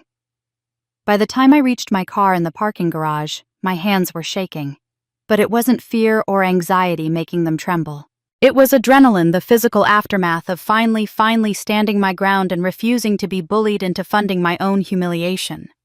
I was halfway home, stopped at a red light, when my phone started buzzing with incoming texts. I expected my mother's outrage, my father's disappointment, Cole's threats. But when I glanced at the screen, the name that appeared made my heart skip. Lila. 5 messages in rapid succession. "Can we meet alone? There's something about Cole I need to tell you. Please don't let him know. I think I've made a terrible mistake. Please, Cass, I need my sister." I met Lila the night after that dinner in a coffee shop on the opposite side of the city from where either of us lived, a place chosen specifically because no one in our family would accidentally walk in. She told me things about Cole that confirmed everything Sarah's investigation had revealed, showed me text messages where he'd lied about vendor costs, and instructed her never to ask questions about money. By the time we finished talking, my sister was crying, and I was holding her hand across the table, and something between us that had been broken for years started to feel like it might be repairable. But 3 days later, any hope of quiet resolution shattered completely. The process server arrived at my office on a Wednesday afternoon, handing me a thick manila envelope with the King County Superior Court seal embossed on the front. Inside was a formal legal complaint, professionally formatted and coldly impersonal, filed by Richard and Margaret Lowe, my parents, with representation by Gerald Branson, attorney at law. The header made my stomach drop. Complaint for breach of contract, emotional distress, and tortious interference. I sat at my desk and read through 16 pages of legal accusations that transformed my refusal to be defrauded into actionable offenses. The complaint claimed the family contribution agreement I'd supposedly signed at that meeting 4 months ago was a legally binding contract, that my refusal to honor its terms constituted breach of contract. It alleged that my public statements and accusations of fraud had caused my parents severe mental anguish, reputational harm in their community, and emotional distress requiring therapeutic intervention. It accused me of tortiously interfering with wedding planning by contacting vendors, making false allegations, and attempting to sabotage family celebrations. The damages sought were itemized with the same precision as that original $60,000 invoice: $60,000 in wedding costs, plus $40,000 in emotional damages, plus attorney fees and court costs. $100,000 total, give or take, for the crime of refusing to fund my own exclusion. I forwarded the complaint to Emily Torres, and she called me back within 20 minutes, her voice tight with controlled anger. "This is a slap suit," she said. "Strategic lawsuit against public participation. They're trying to silence you through legal intimidation. But here's what they didn't consider the moment they filed this. They opened themselves up to legal discovery. Everything they want to keep hidden. We can now subpoena it. Emily filed our response motion within 48 hours, and when she emailed me the draft for approval, I felt a grim satisfaction reading the header, Respondent's Motion for Financial Transparency and Fraud Investigation Regarding Sacred Heart Chapel Community Fund and Related Financial Transactions. The motion didn't accuse my parents of specific crimes, not yet. Instead, it simply requested that the court compel full disclosure of all charitable donations claimed under Sacred Heart's name over the past 5 years, all vendor contracts associated with the wedding, and all credit accounts opened using my personal information or signature. "We're not playing defense," Emily explained when we spoke that evening. "We're turning their lawsuit into a public audit of everything they've been hiding. Let them explain to a judge why they claimed $30,000 in church donations that never arrived. Let them explain the forged signatures and the fraudulent credit cards." The motion was filed on a Friday morning, and by Friday afternoon, a reporter from the local newspaper had picked it up. The article ran online that evening under the headline, "Family Legal Battle Raises Questions About Charitable Donations." It was written as a human interest piece about the complications of family financial disputes, but it mentioned Sacred Heart by name, mentioned the discrepancy between claimed donations and received funds, and quoted an anonymous church official, probably Ruth, saying the matter was under internal review.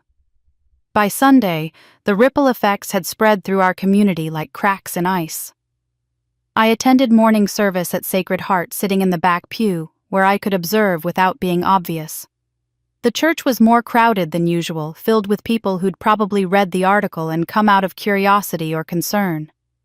I watched my parents arrive late and sit in their usual spot near the front, watched the way other parishioners glanced at them, and then quickly looked away.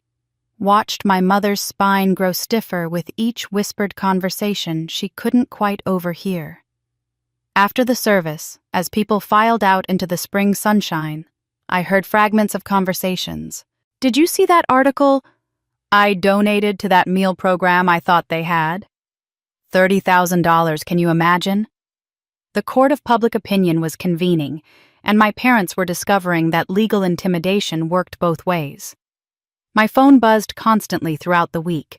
Vendors I'd never heard of called asking if I was Cassandra Lowe and whether I could clarify payment arrangements because they'd been trying to reach my parents without success.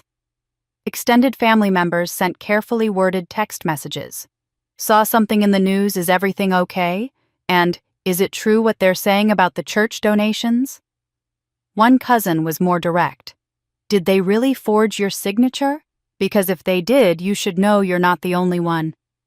The Sacred Heart Board of Trustees requested a meeting with my parents to clarify donation records. I knew this because Pastor Ruth called me midweek, her voice weary but determined to let me know the church was taking the matter seriously and conducting a full financial review of all claimed donations from the past decade.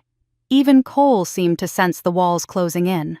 Lila texted me that he'd suggested postponing the wedding until this legal mess blows over, which had made her suspicious enough to start asking questions he didn't want to answer. His careful construction was beginning to crumble under scrutiny. That Sunday, I returned to Sacred Heart and sat in the back pew again watching another service where my parents looked smaller and more isolated than I'd ever seen them. Afterward, as the crowd thinned, Pastor Ruth approached me in the church vestibule. Her eyes were red-rimmed, and she took both my hands in hers. "Cassandra, sweetheart, the board met yesterday," she said quietly.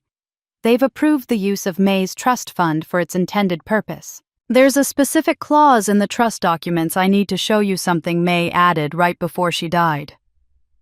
Ruth's grip tightened on my hands. "It's going to change everything."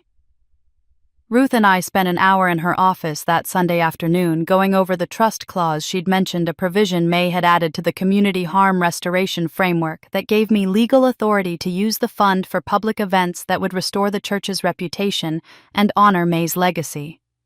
The implications were staggering, but before I could fully process what it meant, my phone buzzed with a text from Lila asking if she could come over that evening. I said yes immediately, and then I went home to wait.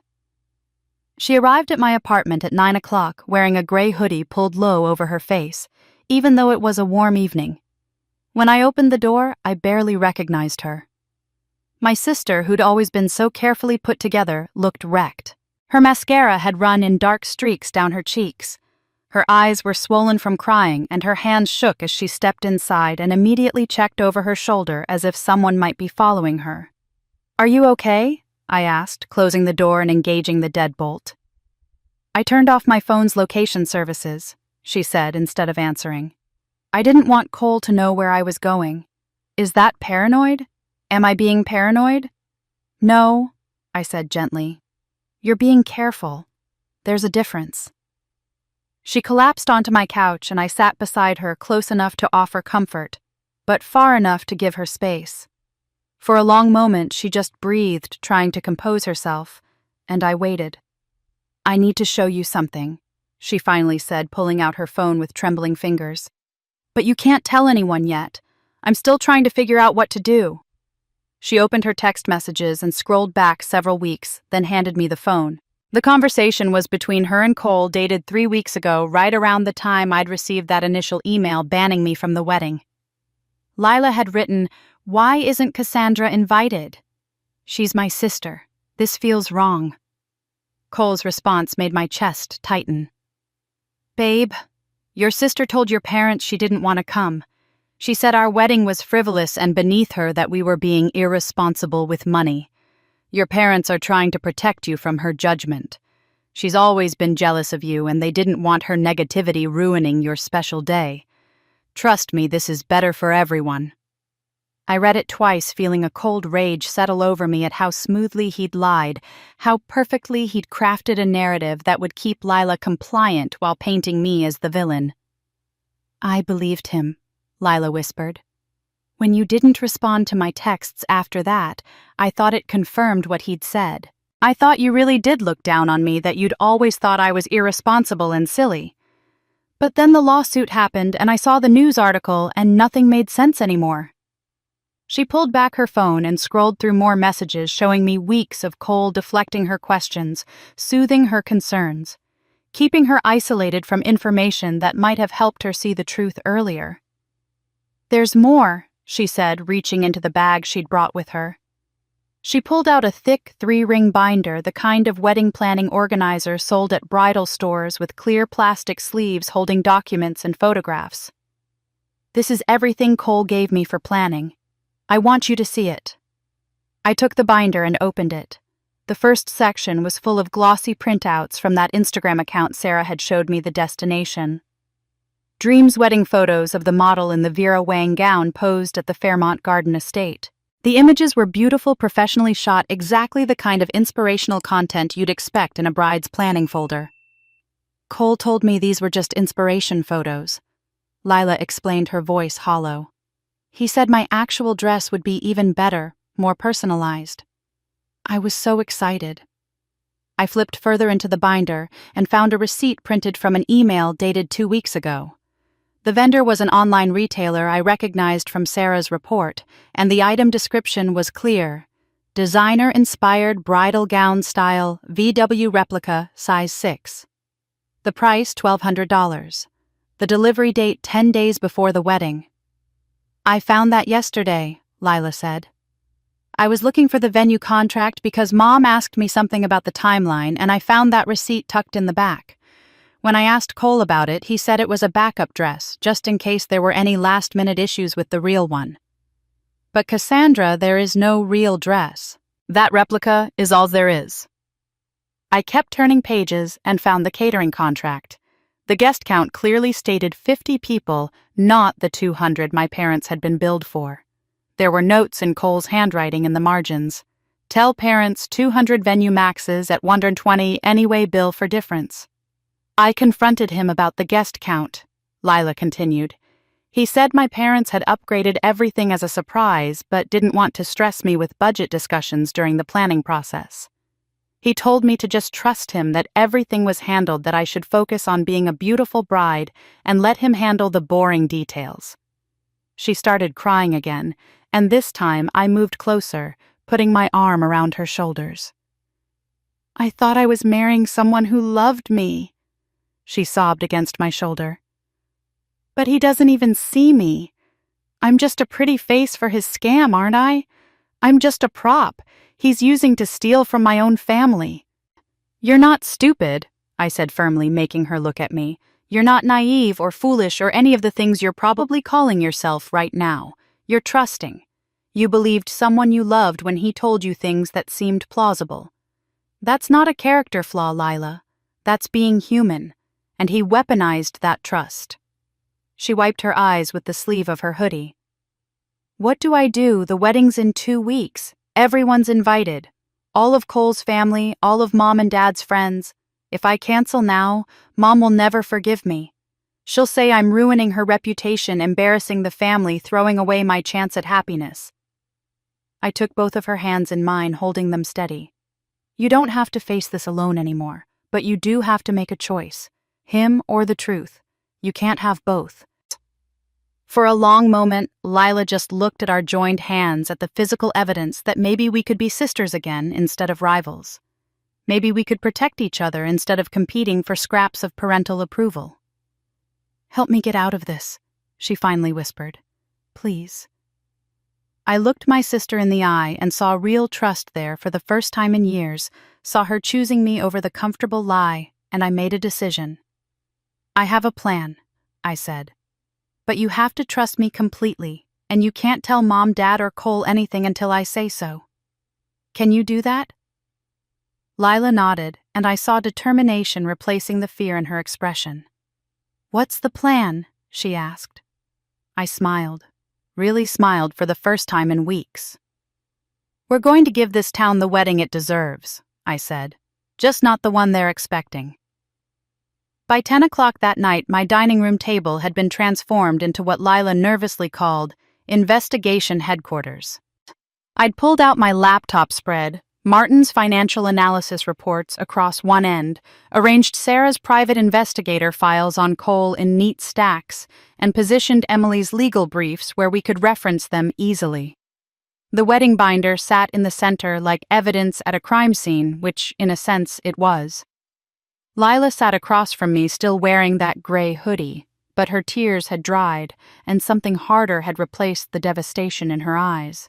She was angry now, and anger was useful. Anger could be channeled into action. Walk me through every vendor, I said, opening a fresh spreadsheet on my laptop. I want names, contact information, what they were supposed to provide, and what Cole told you about payment. We worked methodically, Lila reading from the binder while I typed and cross-referenced with the financial documents Martin had compiled.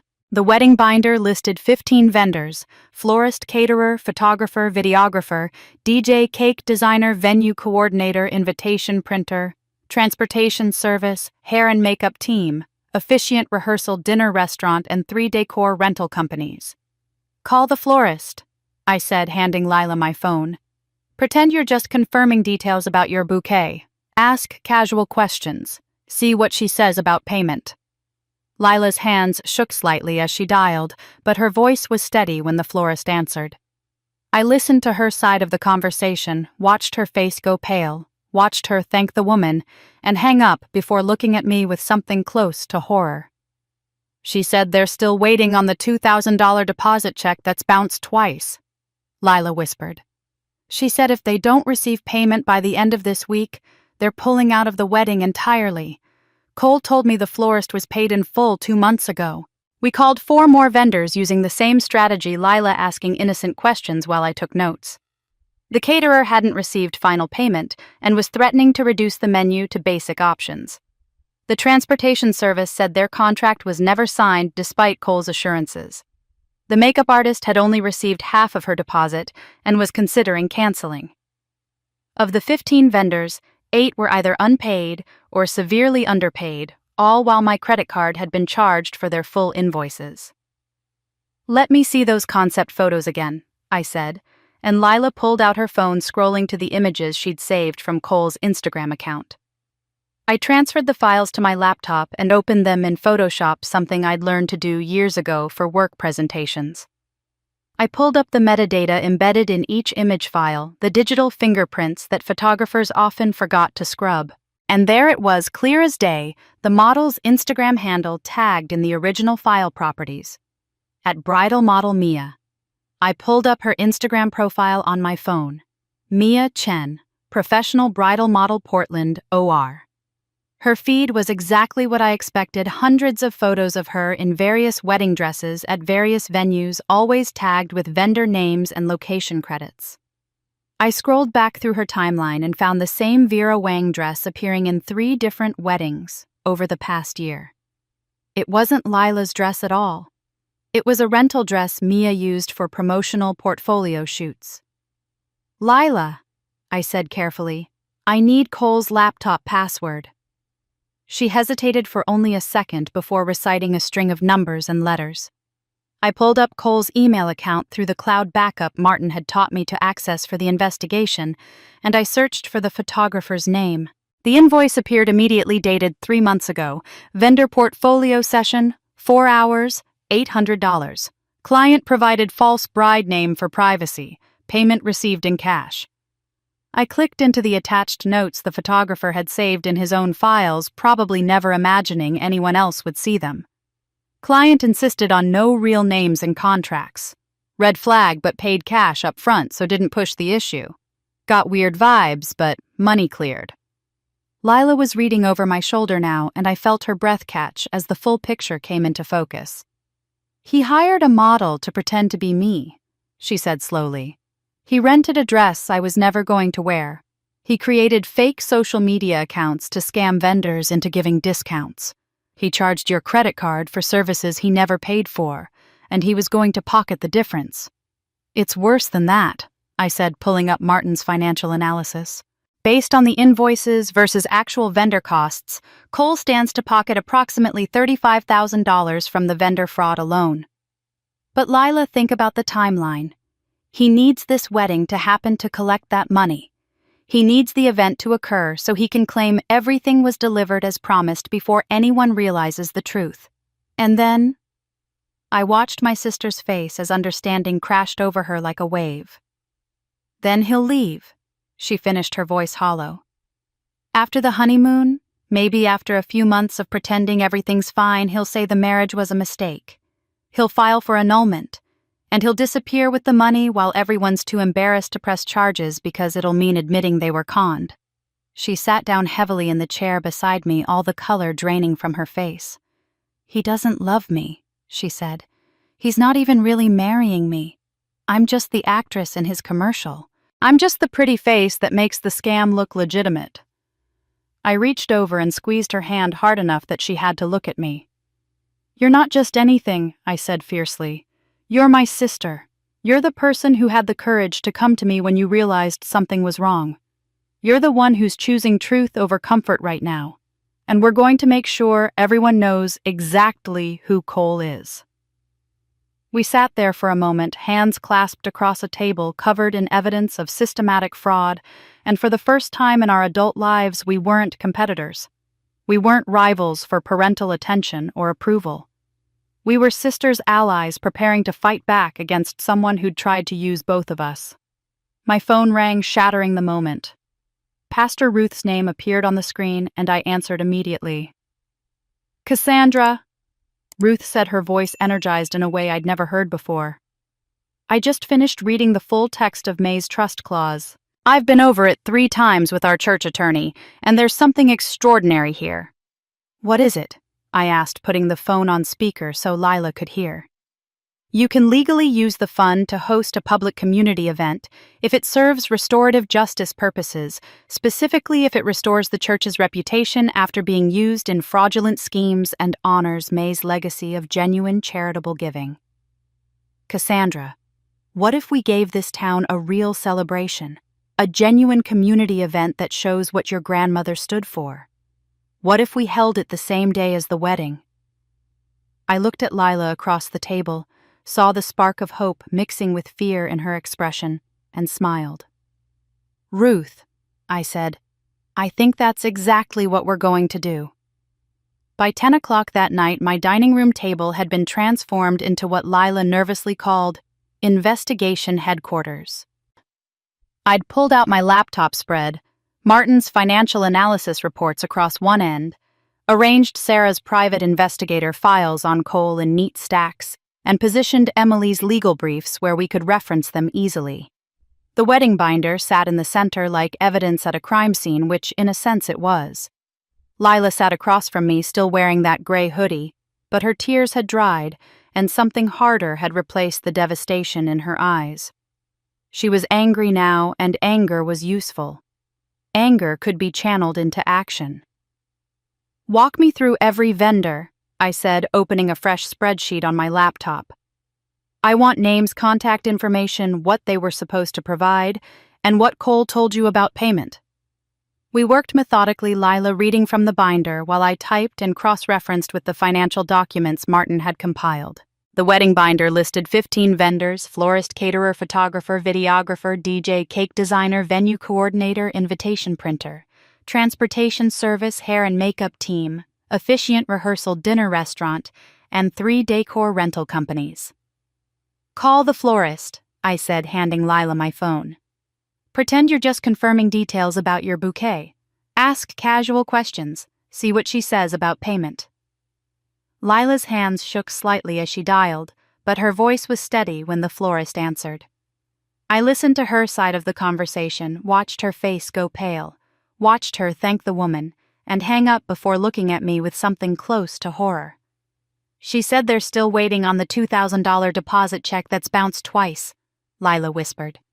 "She said if they don't receive payment by the end of this week, they're pulling out of the wedding entirely. Cole told me the florist was paid in full 2 months ago." We called 4 more vendors using the same strategy, Lila asking innocent questions while I took notes. The caterer hadn't received final payment and was threatening to reduce the menu to basic options. The transportation service said their contract was never signed despite Cole's assurances. The makeup artist had only received half of her deposit and was considering canceling. Of the 15 vendors, 8 were either unpaid or severely underpaid, all while my credit card had been charged for their full invoices. "Let me see those concept photos again," I said. And Lila opened the wedding binder to the glossy printouts from Cole's Instagram account. I photographed several of the images with my phone and uploaded them to my laptop, then opened the files in the photo editing software I used occasionally for work presentations. I'd learned years ago that digital images carried metadata, invisible fingerprints that photographers often forgot to scrub from their files. When I opened the image properties panel there, it was a tagged Instagram handle embedded in the original file. At Bridal Model Mia. I pulled up Instagram on my phone and searched for the account. Mia Chen's profile loaded immediately: Professional Bridal Model Portland OR. Her feed was a gallery of wedding perfection, hundreds of photos showing her in different gowns at different venues, each image meticulously tagged with vendor names and location credits. I scrolled through her timeline and found the Vera Wang dress appearing in at least 3 separate weddings over the past 18 months. It wasn't a dress anyone had purchased. It was a rental recycled across multiple promotional shoots for different vendors. "Lila, I need to access Cole's email," I said carefully. "Can you log into his cloud account?" She hesitated for only a moment before pulling her own laptop from her bag and typing in credentials she clearly knew by heart.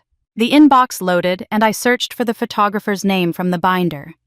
The invoice appeared immediately, dated 3 months ago, and my stomach tightened as I read the description.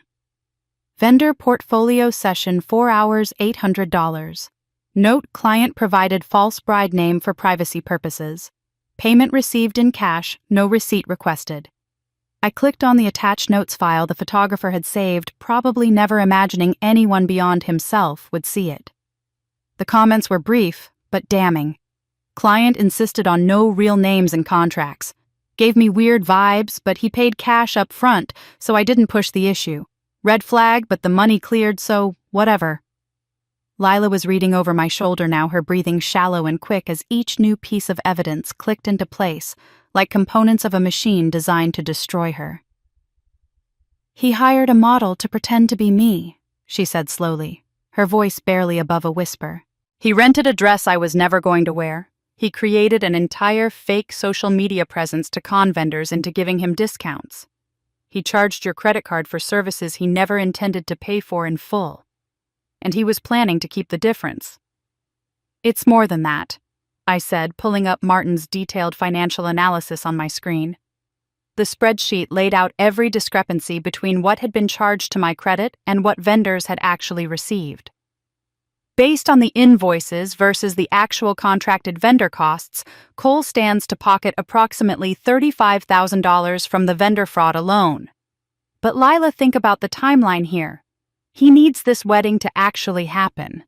He needs the event to occur so he can claim all services were delivered as promised, so he can collect final payments, so he can maintain the illusion long enough to extract maximum profit. And then what? I watched my sister's face as understanding crashed over her like a cold wave. Her eyes went wide, her skin went pale, and her hands gripped the edge of the table. Then he leaves. She finished, her voice hollow with realization. After the honeymoon, maybe after a few months of pretending to be married, he'll say it was all a mistake. He'll claim we're incompatible. He'll file for annulment and disappear with the money before anyone realizes how much he stole, because everyone will be too humiliated to press charges or too worried about their reputations to make it public. She sat down heavily in the nearest chair, all the remaining color draining from her face as the full scope of Cole's plan became undeniable. "He doesn't love me," she said, and her voice cracked on the words. "He's not even really marrying me for real. I'm just the actress in his commercial. I'm just the pretty face that makes the whole scam look legitimate to everyone else." I moved to kneel beside her chair, taking both her hands in mine and squeezing hard enough to make her focus on me, instead of the abyss of betrayal opening beneath her feet. "You are not just anything," I said fiercely. "You're my sister. You're the person who had the courage to come here tonight when you realized something was wrong. You're choosing truth over comfort right now, and that takes more strength than you know. And I promise you we're going to make sure everyone knows exactly who Cole Matthews really is." We sat there in that moment, hands clasped across a dining room table covered in evidence of systematic fraud, and I felt something shift between us. We weren't competitors anymore. We weren't rivals fighting for scraps of parental approval. We were sisters finally preparing to fight back together against someone who'd tried to use both of us for his own gain. My phone rang, the sound sharp in the quiet apartment. Pastor Ruth's name appeared on the screen, and I answered on the second ring. "Cassandra," Ruth said, and her voice carried an energy I'd never heard from her before. "I just finished reading the complete text of May's trust clause with our church attorney. We've been over it 3 times to make absolutely certain, and there's something extraordinary buried in the language. You can legally use the fund to host a public community event if it serves restorative justice purposes, specifically if it restores Sacred Heart's reputation after being used in fraudulent schemes. What if we gave this town a real celebration? What if we held it the same day as the wedding?" The morning after Ruth's call, I met with Sarah Kim at her downtown office to review her complete investigative report on Cole Matthews. What she'd uncovered went far beyond the wedding fraud I'd already discovered. Sarah slid a thick folder across her desk, and I opened it to find a timeline that made my blood run cold. Cole Matthews had operated under 3 different limited liability companies over the past 5 years. The first was Prestige Events Company, registered in Delaware 4 years ago and dissolved 18 months later after accumulating thousands in unpaid vendor debts. The second was Luxury Lifestyle Consulting, which lasted barely a year before multiple client complaints forced its closure. The third and most recent was Dream Day Weddings LLC, registered just 8 months ago, right around the time Cole had started dating Lila. "He's not an amateur," Sarah explained, tapping her pen against a page showing a pattern of complaints filed with the Better Business Bureau. "This is his system. He targets engaged women from families with money and social standing, presents himself either as a wedding consultant with industry connections or, in your sister's case, as a romantic partner. He exploits family credit, manipulates vendor relationships, and then disappears before anyone can coordinate their complaints into legal action." She showed me copies of 2 small claims court filings from previous victims. One woman in Portland had sued him for taking a $5,000 deposit for wedding planning services and vanishing 3 weeks before her ceremony.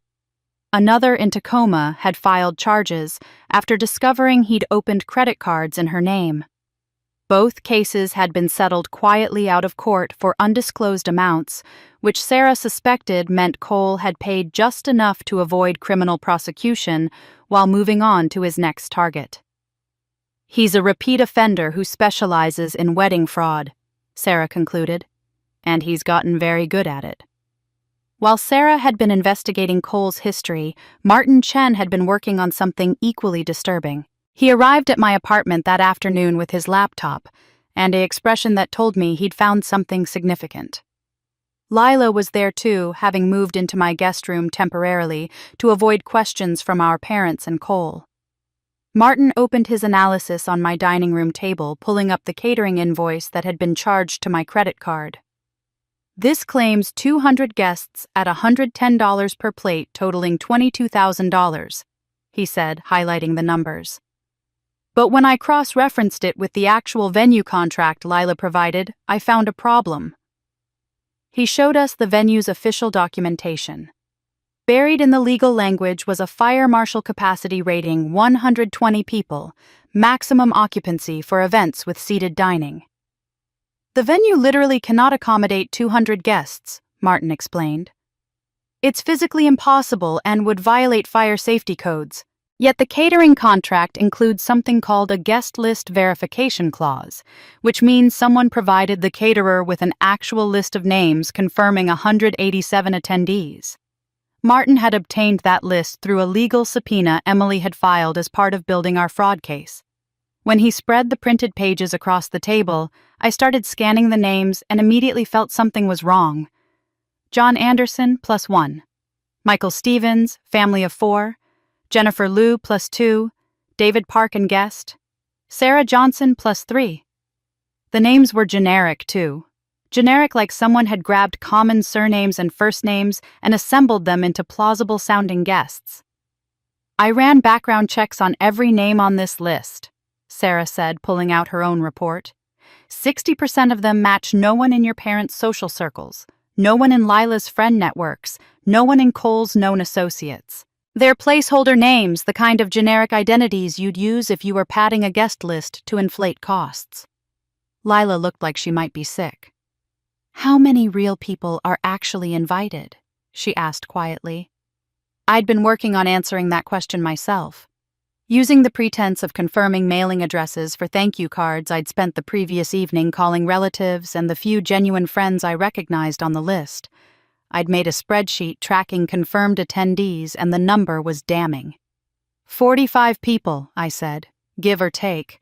That's immediate family on both sides, maybe 10 of your actual college friends who RSVP'd yes, and about 15 people Cole listed as his business associates, though, given what we now know about his business history. Those are probably fellow scammers or people he's conned into thinking he's legitimate. Martin nodded grimly. Which means Cole fabricated 130 ghost guests. He created invoices based on 200 people, charged your credit card accordingly, negotiated with vendors for the actual 50-person count he knew would attend, and planned to pocket the difference. We're talking about catering, seating rentals, beverage service, party favors, programs, transportation. Every line item was inflated based on this fake guest count. "This isn't just wedding cost inflation," Emily Torres said when I called her with the findings. "This is textbook contract fraud and wire fraud. The moment those credit card charges crossed state lines for processing, which they did, this became a federal issue. Cassandra, if we wanted to push this angle, we could involve the FBI. This is organized fraud with a documented pattern of victims across multiple states." I sat at my dining room table that evening, with Lila beside me, both of us staring at the fabricated guest list spread across the surface. 130 fake people invented solely to justify theft. A wedding designed not as a celebration, but as a criminal enterprise. And at the center of it all, my sister, who'd thought she was planning the happiest day of her life while actually serving as the unwitting face of a con. There are 45 real people who think they're coming to a wedding. I said slowly, an idea beginning to form. People from our family, people from Lila's life, people who actually care about her. What if we gave them something real to attend instead? Lila looked at me confused. What do you mean? Pastor Ruth said we could use May's Trust to host a community event, something that would restore the church's reputation and honor people who actually contribute to our community instead of exploiting it. What if we invited everyone who matters? Everyone who's real to something authentic that happens the same day Cole's fake wedding is supposed to occur.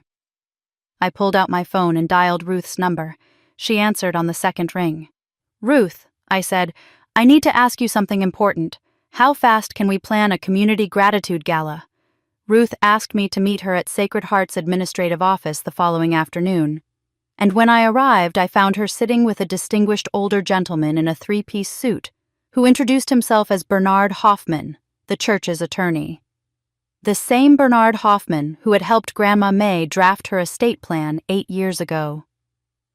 Thank you for coming, Cassandra, Bernard said, gesturing to the chair across from his desk. Ruth has filled me in on the situation with your family, and I've spent the morning reviewing your grandmother's trust documents in detail. What May created here is quite remarkable, and I want to make sure you understand both the power and the limitations of what she's given you. He opened a leather portfolio and pulled out the trust documents I'd seen before, but this time he turned to a specific section, highlighted in yellow, the Community Harm Restoration Clause that Ruth had mentioned. Let me read you the exact language May insisted we include, Bernard said, adjusting his reading glasses. If actions by May's descendants cause measurable harm to community institutions, such as fraudulent use of the church's name, damage to its reputation, or exploitation of its charitable standing, the trustee may authorize the beneficiary to deploy funds for public restorative activities that demonstrate the values May herself embodied during her lifetime. He looked up at me over his glasses. What this means in practical terms is that because your family used Sacred Heart's name on fake donation receipts and fabricated chapel fees, you can legally use May's money to restore the church's honor and reputation through genuine community service.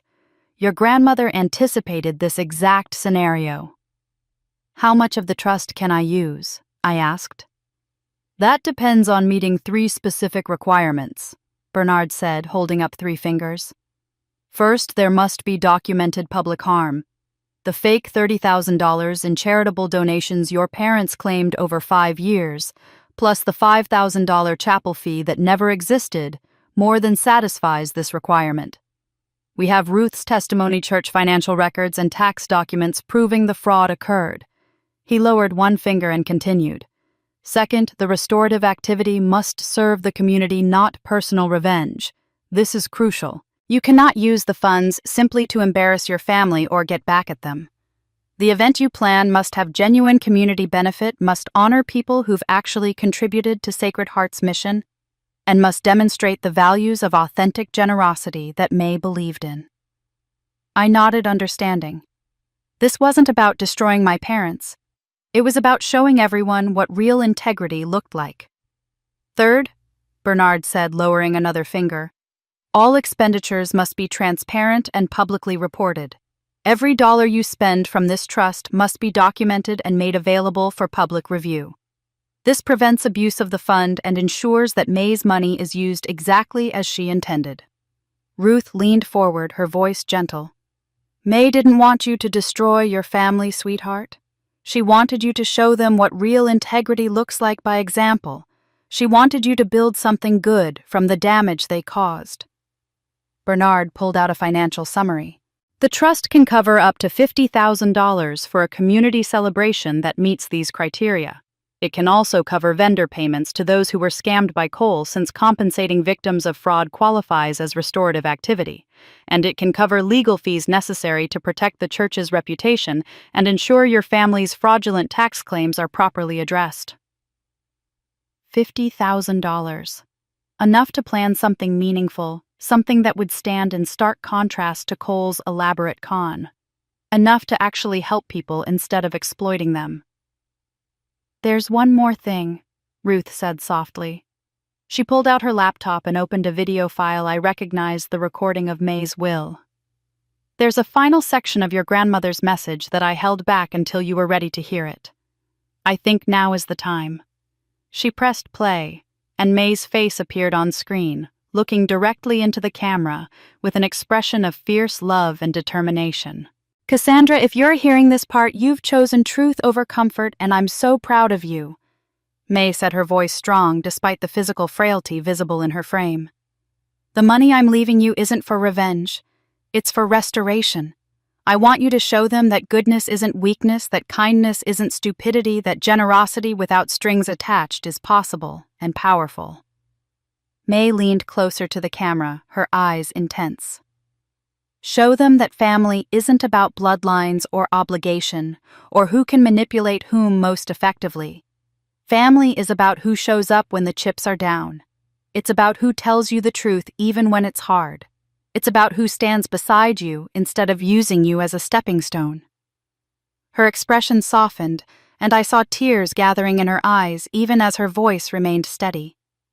"And baby girl, don't you dare apologize for demanding better. Don't you dare make yourself smaller to accommodate their dysfunction. You are allowed to want more from the people who claim to love you. You are allowed to set boundaries. You are allowed to walk away from relationships that only take and never give." May's hand reached toward the camera as if she could touch me across time and death. "Use this gift to build something beautiful from the ashes they left behind. Show this community what real celebration looks like. Honor the people who've given without asking for recognition. And make me proud, sweetheart. Make me proud." The screen faded to black, and I sat there with tears streaming down my face. But for the first time since this nightmare began, they weren't tears of anger or hurt. They were tears of purpose, of clarity, of finally understanding what May had been trying to teach me all along. This wasn't about punishing my family anymore. It was about healing a community they'd damaged. It was about showing everyone, including myself, that there was a better way to be. I wiped my eyes and looked at Pastor Ruth, then at Bernard, feeling something crystallize inside me that felt like steel wrapped in grace. "I want to book the Sacred Heart Community Hall for a Community Gratitude Gala," I said. "Same day and time as Lila's wedding. Can we do that?" Ruth smiled, and it was the kind of smile that held both sadness for what had been lost and hope for what could be built. "Honey," she said, "we can do better than that. We can invite everyone who was supposed to be at that wedding, everyone who actually matters, and show them what real celebration looks like." Planning the Sacred Heart Community. Gratitude Gala consumed the next week of my life, but it was the most purposeful work I'd done in years. Pastor Ruth and I met daily at the church, spreading blueprints of the community hall across her desk, sketching seating arrangements, discussing menu options. Vanessa Park, the wedding planner who'd come to me that midnight with evidence of Cole's fraud, joined our planning sessions with an enthusiasm that felt like redemption. "I want to help you do this right," Vanessa said during our first meeting. "I've spent 20 years planning events where people spend obscene amounts of money trying to impress people they don't even like. Let me help you plan something that actually matters." We designed the gala around a simple concept honoring people who gave without expectation of recognition. The guest list included teachers who tutored struggling students for free, nurses who volunteered at community health clinics, firefighters who'd organized toy drives for underprivileged children, and elderly volunteers who'd spent decades supporting Sacred Heart's meal programs. At the center of it all would be a video tribute to Grandma May showcasing her 40 years of quiet service to this community. The catering was arranged through the same company originally contracted for Lila's wedding. The one still owed $8,000 in unpaid deposits. When I called the owner, a woman named Teresa Martinez, and explained the situation, her voice went from wary to warm in seconds. "You're actually going to pay what they owe?" she asked, disbelief clear in her tone. "I'm going to pay what they owe, and I'd like to hire you for a new event," I said. "Same day, different venue, 100 guests. Real guests, not fabricated ones. people who deserve a good meal and genuine appreciation. Teresa agreed immediately, and when I wired the $8,000 owed plus a new deposit for the gala, she called me back in tears. "You have no idea what this means to my business. That debt was going to put me under. I'll make sure this is the best event I've ever catered." Word spread quickly through Seattle's wedding vendor network. The florist Diana Chen reached out after receiving payment for her bounced deposits. "I heard what you're doing," she said. "If you need flowers for your event, I'll provide them at cost. Actually, forget cost. Consider it my contribution to honoring May Lowe. That woman donated to my daughter's school fundraiser every year without fail." The photographer who'd done Cole's fake Instagram shoot called me personally, his voice heavy with guilt. "I should have known something was wrong when he insisted on fake names. I want to document your gala for free. I need to photograph something real for once, something that actually honors people instead of exploiting them." Even the Fairmont Garden Estate, the venue where Lila's wedding was supposed to occur, reached out. Their events manager explained they were considering canceling the Lowe contract entirely due to continued non-payment, and were wondering if I'd like to move my gala to their more prestigious location. "Let them keep the venue," I told her. "I want the contrast to be stark. They'll have their expensive estate with its marble fountains and manicured gardens. We'll be in the church community hall with folding chairs and potluck contributions. They'll have their fabricated elegance. We'll have authentic community. The venue doesn't matter when the people do." I kept the publicity simple and honest. No press releases trashing my family, no dramatic social media posts exposing their fraud. Just a straightforward announcement on Sacred Heart's community board and Facebook page.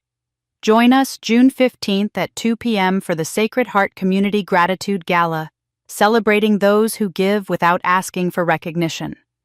Free admission, open to all. Come honor the legacy of May Lowe and the countless volunteers who make our community stronger." The local newspaper picked it up as a human interest story. The headline read, "Local woman honors late grandmother with community service event." The article was brief, mentioning that the gala would celebrate volunteers and feature a tribute to May Lowe, a longtime church member known for her charitable work. It noted almost as an afterthought that the event was scheduled for the same day as a private family wedding, and for anyone paying attention, the connection was impossible to miss. Within 24 hours, the community rumor mill had connected all the dots. I started receiving text messages from extended family members I hadn't heard from in years asking carefully worded questions. "Saw the announcement about the gala, sounds lovely. Is everything okay with Lila's wedding? And interesting timing for your event. Should we RSVP to both?" The invitations I'd sent to the 45 real people from Cole's fabricated guest list had been deliberately neutral. "You're invited to the Sacred Heart Community Gratitude Gala," they read with date, time, and location. I didn't mention the wedding. I didn't need to. People understood they were being given a choice, and judging by the RSVPs flooding into the church office, most were choosing the gala. Pastor Ruth showed me the response list one afternoon, her expression both sad and satisfied. 87 confirmed attendees so far, she said, including 32 people who were on your sister's original wedding guest list. They're choosing authenticity over performance, Cassandra. They're choosing you. I was reviewing final menu details with Teresa when the letter arrived. A thick envelope certified mail from the law offices of Gerald Branson, attorney at law. Inside was a formal cease and desist demand on intimidating letterhead accusing me of intentional interference with contractual relations and malicious disruption of a private family celebration. It demanded I cancel the gala immediately or face legal action for damages exceeding $100,000. I photographed the letter and texted it to Emily Torres with a single question. Can he actually do this? Her response came back within minutes, and I found myself smiling as I read it. Let him try. Discovery will be delicious. Emily Torres didn't waste time with defensive posturing. Within hours of receiving Cole's cease and desist letter, she filed a formal complaint with the King County District Attorney's Office attaching every piece of evidence we'd compiled over the past month. Wire fraud for the cross-state credit card charges, identity theft for the forged family contribution agreement, conspiracy to commit financial fraud for the coordinated scheme between Cole and my parents. The complaint was comprehensive, clinical, and damning, supported by fake guest lists, dual invoicing documents, Instagram scam screenshots, and sworn testimony from Vanessa Park. Emily also filed a motion to compel Cole to disclose all financial records related to the wedding bank statements for his 3 dissolved LLCs' transaction histories and every communication with vendors. The motion requested access to his tax returns and credit reports, forcing into the light everything he'd been hiding in the shadows of Delaware corporate structures and cash payments. His attorney will advise him to drop the cease and desist immediately, Emily explained over the phone. The moment he tries to follow through on that threat, we get full discovery powers. He can't afford to let us depose him under oath about his business practices. But here's the beautiful part. The DA doesn't need his cooperation to open an investigation. Once I filed that complaint with all our supporting evidence, the wheels started turning regardless of what Cole wants. She was right. Cole's attorney sent a terse email the next morning withdrawing the cease and desist threat, citing mutual interest in avoiding unnecessary litigation. But the damage was done. The preliminary investigation was already underway. My father called me that afternoon, and I almost didn't answer. When I finally picked up on the 5th ring, his voice sounded like it belonged to someone much older than the man I remembered. "Cassandra, please," he said, and I heard genuine fear threading through his words. "If you keep pushing this, your mother and I could be charged as accomplices. Cole told us everything was handled legally. We trusted him. We didn't know." For the first time in my life, I heard something that might have been accountability in my father's voice, or at least the beginning of it. But I'd learned not to mistake fear of consequences for genuine remorse. "Dad, you signed legal documents without reading them," I said, keeping my voice steady. "You used my credit without my permission. You banned me from a wedding and then sent me a $60,000 bill for it. You claimed charitable donations you never made. When exactly does your ignorance become willful?" Silence stretched between us, filled only by his labored breathing. "What do you want from us?" he finally asked, and the defeat in his voice should have felt like victory, but it just felt sad. "Transparency," I said. "Public acknowledgement of the fake church donations. And you let Lila make her own choice about this wedding without pressure or manipulation.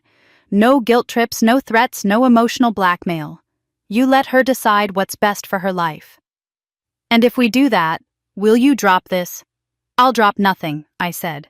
"The investigation is already happening. But I'll stop actively pushing for criminal prosecution if you cooperate fully with authorities and make genuine restitution to the church and the community. That's the best offer you're getting." He agreed, his voice hollow, and hung up without saying goodbye. 2 days later, working with Martin Chen and the church's attorney, I published a financial transparency report on Sacred Heart's website. The document was deliberately careful with its language, naming no individuals, but laying out the facts with clinical precision. It detailed irregularities in claimed charitable donations over a 5-year period, totaling $30,000 that the church had never received. It noted that all documentation had been turned over to appropriate authorities for investigation.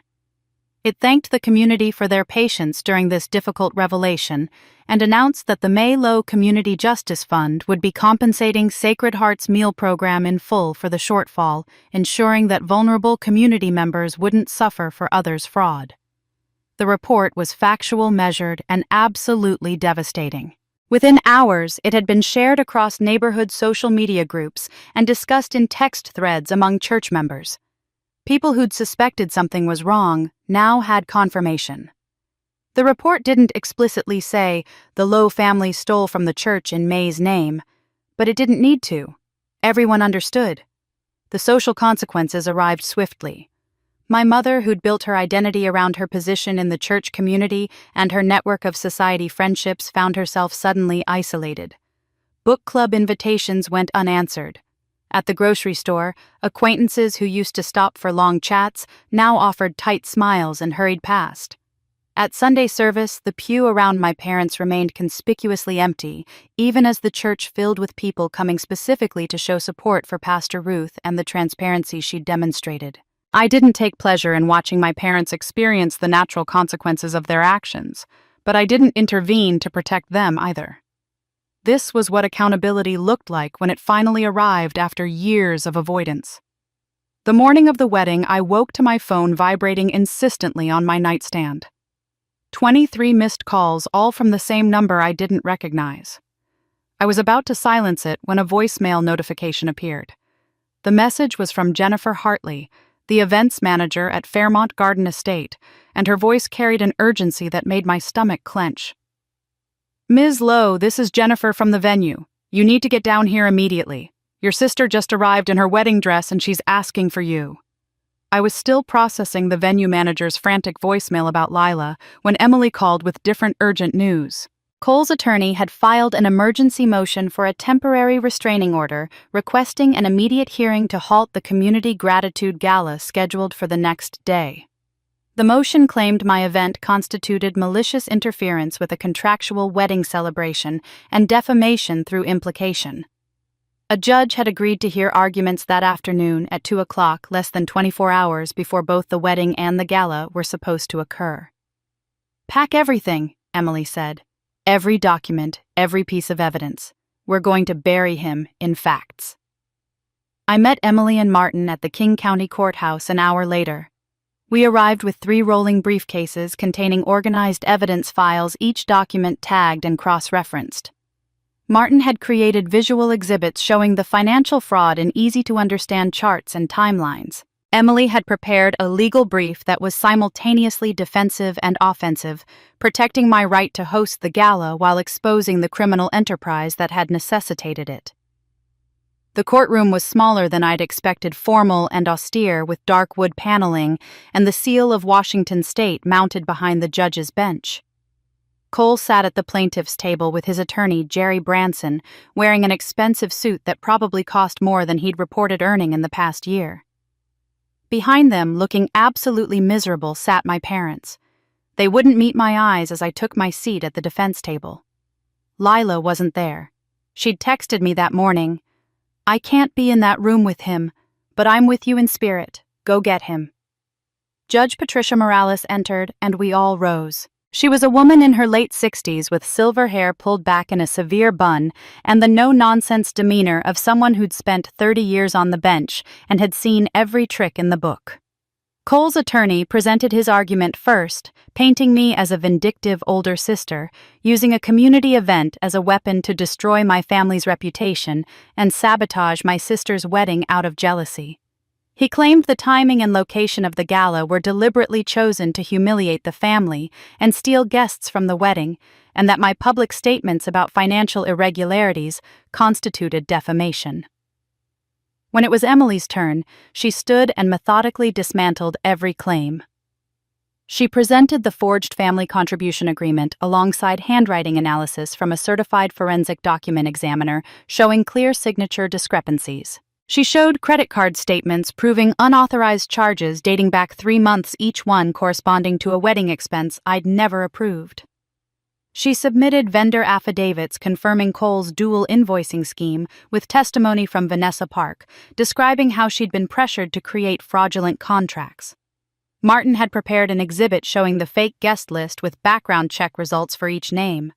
The visual was damning, 130 names highlighted in red, each one marking a non-existent person invented to inflate costs.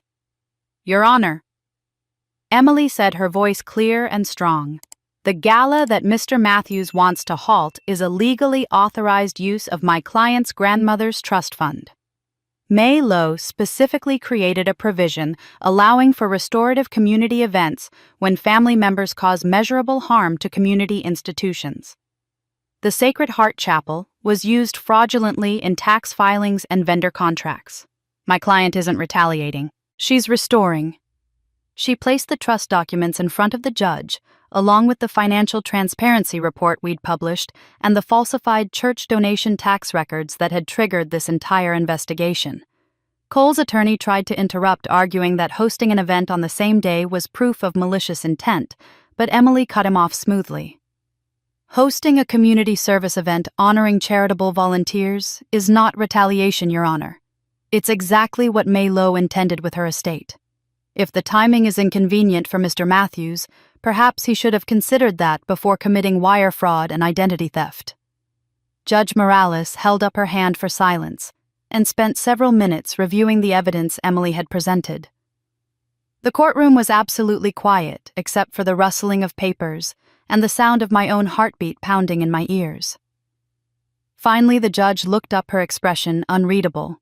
"Counselor," she said, addressing Cole's attorney, "your client is asking this court to prevent a charitable community event while simultaneously being investigated by the district attorney's office for wire fraud and identity theft. That's a bold strategy, and not one I find compelling." Jerry started to respond, but Judge Morales continued. "I find no legal basis to halt Ms. Lowe's community event. The evidence presented suggests that not only is she within her rights to host this gala, but that she has legitimate reasons rooted in her grandmother's estate plan to do so." She turned to me, and her expression softened slightly. "However, Ms. Lowe, I want to be clear. I am not making findings of fact today regarding the fraud allegations. That's for the criminal investigation to determine. What I am doing is denying this motion for a temporary restraining order. I am also ordering all parties to preserve all financial documents related to this matter and to refrain from harassment or contact with each other until these issues are resolved through proper legal channels." She banged her gavel, and it was over. We stood as Judge Morales exited, and I felt Emily's hand on my shoulder. "You just won round one," she whispered. As we gathered our briefcases and prepared to leave, I saw my father stand in the gallery section, opening his mouth as if to speak to me. I looked at him for a long moment, then turned and walked past him toward the exit. There was nothing he could say that would change what needed to happen tomorrow. That night, as I was going through my final checklist for the gala, double-checking table assignments and reviewing the program for the tribute to May, my phone rang. Mom's name appeared on the screen. I stared at it through 3 rings, my finger hovering over the decline button. But something made me answer. All I heard at first was crying, raw and broken in a way I'd never heard from my mother before. "Cassandra," she finally managed through sobs. "I'm so sorry. You were right about everything. Please, can we talk before tomorrow?" I told my mother I'd meet her, but not at home and not anywhere that felt like family territory. I suggested a 24-hour coffee shop in a neighborhood neither of us frequented, a place where we could talk without the weight of history pressing down on every word. She agreed immediately, her voice still thick with tears. I arrived first and chose a booth in the back corner away from the few other late-night customers scattered throughout the fluorescent-lit space. When my mother walked in at 11:15, I barely recognized her. She wore no makeup, her hair was pulled back in a messy ponytail, and she looked a decade older than the woman who'd sent me that clinical email uninviting me from the wedding just weeks ago. Her hands trembled as she slid into the seat across from me. "I failed you," she said before I could even speak, before the waitress could offer coffee or menus. "I don't expect forgiveness. I don't even know if I deserve the chance to explain. But I need to say it out loud. I failed you as a mother." The words hung between us, raw and unprecedented. In my entire life, I'd never heard my mother admit to failure at anything. After the hearing today, I finally read everything. Every document Emily presented, every piece of evidence Martin compiled. Your father brought it all home, and I spent 6 hours going through it. Her voice cracked. The fake contracts, the forged signature, the guest list full of people who don't exist. Cole told us you'd agreed to everything. He showed us emails that looked like they came from you. And we believed him because we wanted to believe him.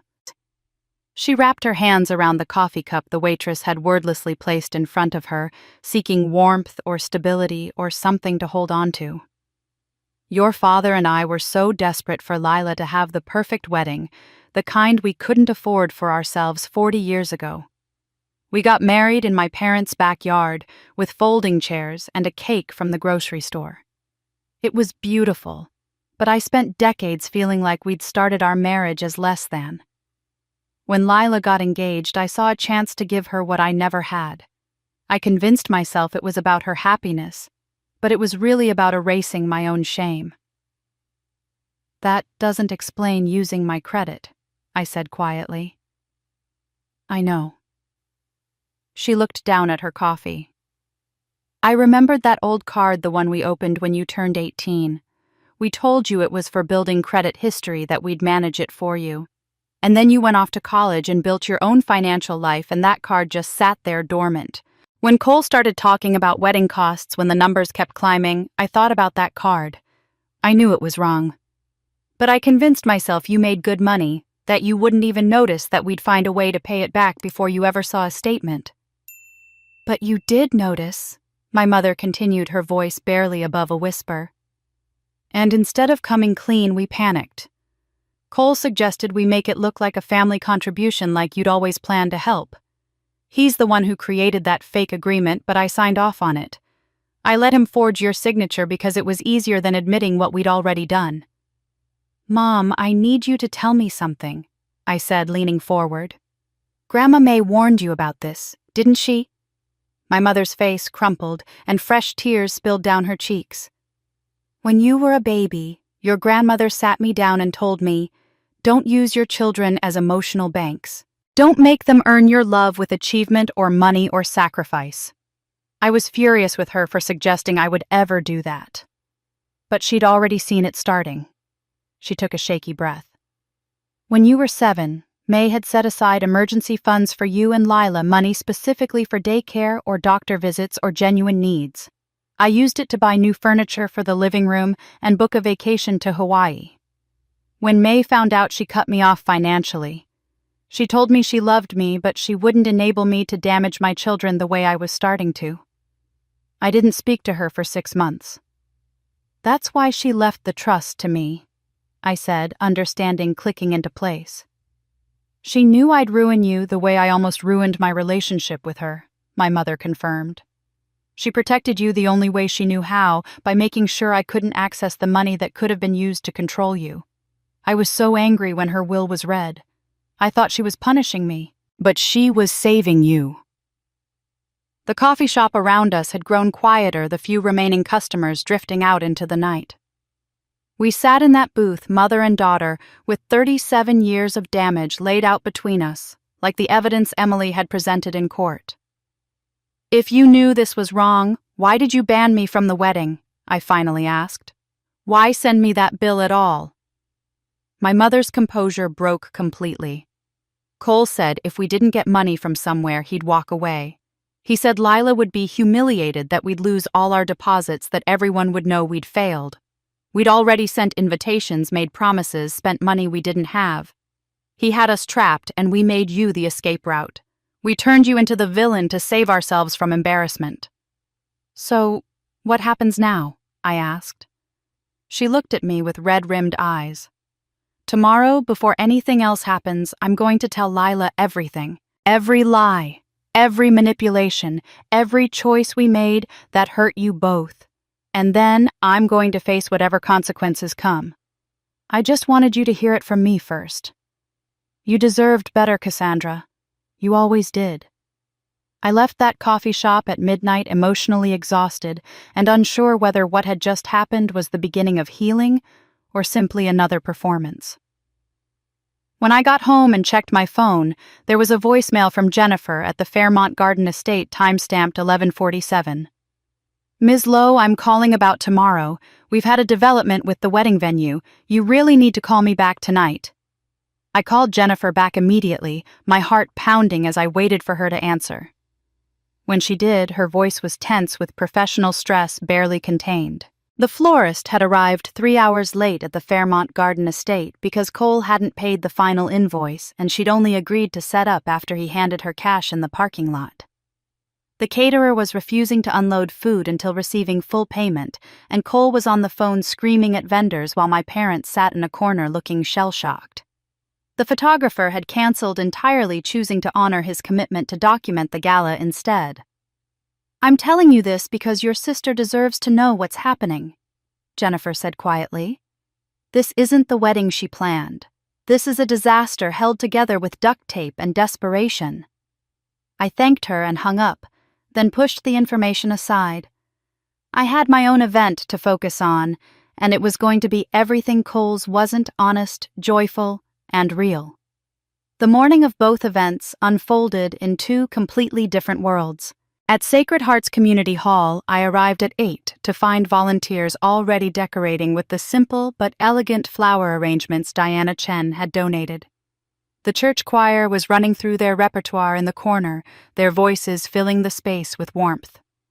Elderly community members who'd known May for decades were setting tables with care, sharing stories about my grandmother as they worked. Everyone moved with purpose, but without stress, united by genuine affection rather than social obligation. I walked through the space directing setup with quiet efficiency, adjusting table placements, and reviewing the program for the tribute video. For the first time in weeks, I felt myself smiling. Without forcing it, felt the knot of anger and hurt that had lived in my chest beginning to loosen. By noon, when we opened the doors, the contrast between the two events was already stark. At the Fairmont Garden Estate, according to texts I was receiving from family members, caught in the chaos, only 12 people had shown up for the wedding ceremony scheduled to begin at 2. Cole's business associates, people no one in my family had ever met, scattered awkwardly through a venue designed to hold 200. My parents sat in the front row of empty pews while Cole paced near the entrance, checking his phone obsessively and making frantic calls to guests who weren't coming. At the gala, over 80 people streamed through the doors of the community hall. I recognized teachers who'd worked with May in literacy programs, nurses from the hospice, where she'd volunteered every Thursday for 15 years, members of her knitting circle who'd made blankets for homeless shelters. And yes, I recognized most of the 45 real people who'd been invited to Lila's wedding. They'd chosen authenticity over performance, substance over spectacle. Pastor Ruth stood at the entrance, welcoming each person by name, her face radiant with genuine joy. When the hall was full and everyone had found their seats, she moved to the small podium we'd set up and spoke without notes. "We're here today to honor those who give quietly, love deeply, and serve humbly. These are the values May Lowe embodied every single day of her 78 years, and these are the values we see reflected in each person being celebrated today. This isn't about grand gestures or expensive displays. This is about showing up, about doing the right thing even when no one's watching, about building community through consistent acts of kindness." The program began with the video tribute to May, and I watched the faces in the audience as images of my grandmother appeared on the screen. There were tears, but they were the good kind, the kind that come from remembering someone who truly mattered. Meanwhile, 3 blocks away, Lila stood in the bridal suite of the Fairmont Garden Estate at 1:30 minutes before the ceremony was supposed to begin. She told me later what that moment felt like, staring at her reflection in the cheap replica dress, mascara already running from crying, holding a bouquet that had been thrown together by a florist who'd only showed up after being paid in crumpled bills. Through the window, she could see the nearly empty venue, could hear Cole's raised voice as he argued with someone on the phone. Her phone buzzed with a text from her college roommate, Emma. "I'm at the gala, Lila. Your grandma would be so proud of Cassandra. Wish you were here." That's when Cole appeared in the doorway, his smile tight and performative. "Babe, it's fine. Intimate weddings are totally trendy now. Some people couldn't make it, but that just makes it more meaningful, right?" Lila looked at him, really looked at him, and saw what I'd seen weeks ago. Not love, not partnership, not a future worth building, just calculation, manipulation, a man running a con that was falling apart in real time. She thought about me sitting in that coffee shop with our mother, hearing apologies that came 37 years too late. She thought about Grandma May, who'd seen through the dysfunction and tried to protect us both. She thought about every lie Cole had told, every way he'd isolated her from the truth, every moment she'd chosen his comfortable deception over difficult reality. And she made a choice. She dropped the bouquet on the floor, lifted the hem of her wedding dress to reveal the running shoes she'd worn for comfort, and ran. Out of the bridal suite, down the elegant hallway, past the nearly empty venue where the pianist played, to chairs that would never be filled. She ran across the parking lot and down the sidewalk, her dress trailing behind her, tears streaming down her face, but her direction absolutely certain. I was mid-conversation with Mrs. Chen, one of May's oldest friends, when the community hall doors burst open with a crash that made everyone turn. There stood Lila in her wedding dress and running shoes, gasping for breath, mascara streaked down her cheeks, looking absolutely wrecked and absolutely sure. The entire room fell silent. 80 people frozen watching my sister stand in that doorway like someone who'd just escaped a burning building. And then she looked directly at me and said the words that changed everything. "I'm sorry. I choose you." The community hall froze in that moment, 80 people suspended in time, all eyes on Lila standing in the doorway in her wedding dress and running shoes. I was mid-sentence with Mrs. Chen, my glass of sparkling cider halfway to my lips, and for 3 heartbeats nobody moved. The only sound was Lila's ragged breathing and the faint echo of the door she'd crashed through. Then I set down my glass and walked toward my sister. Not rushing, not hesitant, just steady and sure. With each step, the years of competition and comparison and fighting for scraps of approval seemed to fall away, leaving only what had always been underneath 2 girls who'd needed each other all along.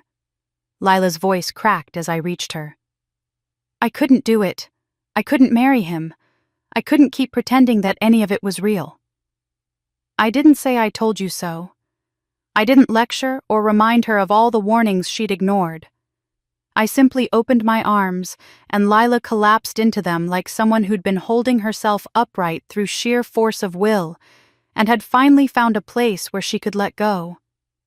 She sobbed against my shoulder, her whole body shaking, and I held her tightly while her wedding dress pooled around our feet. The room erupted in applause, but it wasn't the polite golf claps of a formal event. It was genuine, supportive, the kind of applause that celebrates courage rather than performance. These people understood what it took for Lila to run away from a wedding in front of a nearly empty venue to choose truth over the fantasy everyone had invested in. Pastor Ruth appeared beside us with a soft knitted shawl, the kind May used to make for the church's winter clothing drive. She draped it around Lila's bare shoulders with gentle efficiency. "Welcome home, sweetheart," Ruth said softly. "You're exactly where you're supposed to be." What happened next wasn't dramatic or theatrical. There were no speeches about redemption or public declarations of sisterhood. Instead, something quieter and infinitely more powerful unfolded. Ruth and I guided Lila to a table where May's closest friends sat, women in their 70s and 80s who'd known our grandmother for decades. Mrs. Chen, who'd taught alongside May in the literacy program, immediately took Lila's hand in both of hers. Her grip was warm and steady, the kind of touch that conveyed safety without words. "Your grandmother once told me something I've never forgotten," Mrs. Chen said, her voice carrying the gentle authority of accumulated wisdom. "She said the bravest thing a person can do is walk away from a beautiful lie toward an ugly truth. You just did that, honey. May would be so proud of you." Someone brought Lila a plate of food from Teresa's catering spread. Someone else poured her a glass of sparkling cider. The women at the table shifted to make space, and suddenly my sister was surrounded by people who wanted nothing from her except her well-being. No expectations, no demands, no performance required. Just acceptance, and the kind of love that doesn't need to be earned. I sat down beside Lila and she immediately leaned into me, her head resting on my shoulder the way it used to when we were kids before everything got complicated. The program continued around us. The video tribute to May played on the projection screen, showing images I'd carefully curated: May volunteering at the food bank, May reading to children at the library, May laughing at a church picnic with her knitting circle gathered around her. There were photos of May with baby Cassandra teaching me to bake cookies in her kitchen. Photos of May with toddler Lila helping her plant flowers in the garden. The church choir performed, their voices rising in harmonies that filled the simple community hall with something transcendent. Local heroes were called forward one by one to receive small plaques and heartfelt recognition. A nurse who'd spent 30 years in hospice care, a a teacher who'd tutored struggling students every Saturday for free, a firefighter who'd organized toy drives for children in the hospital. Each person was celebrated not for grand gestures, but for consistent, quiet service. "I ruined your event," Lila whispered as the afternoon stretched into early evening, and people lingered over coffee and dessert, reluctant to leave the warmth of genuine community. I shook my head, squeezing her hand. "You made it better. This whole thing was about showing what family should actually be, and you just proved it. Family isn't who's obligated to show up. It's who chooses to." We sat there in comfortable silence, watching strangers who'd become friends over the course of a single afternoon laugh and share stories and find connection in the absence of pretense. This was what May had wanted, what her trust fund had been designed to create. Not revenge or destruction, but restoration. Not tearing people down, but building something real from the rubble of what was false. Outside, though we didn't know it yet, police cars were pulling up to the Fairmont Garden estate. Cole, realizing Lila wasn't coming back, and that his carefully constructed scam had collapsed entirely, had attempted to flee with the cash gifts from the 12 guests who'd actually attended. One of those guests, someone with more sense than loyalty, had called 911. Sirens wailed faintly in the distance, a sound we couldn't quite hear over the choir's final song. We were cutting into the simple sheet cake donated by the church's baking ministry, distributing slices to guests who'd stayed through the entire celebration, when my phone buzzed in my pocket. I pulled it out to see a text from Jennifer, the venue manager. "Police are here. Cole's in custody. You need to see this." I stared at the screen for a moment, then turned it so Lila could read the message.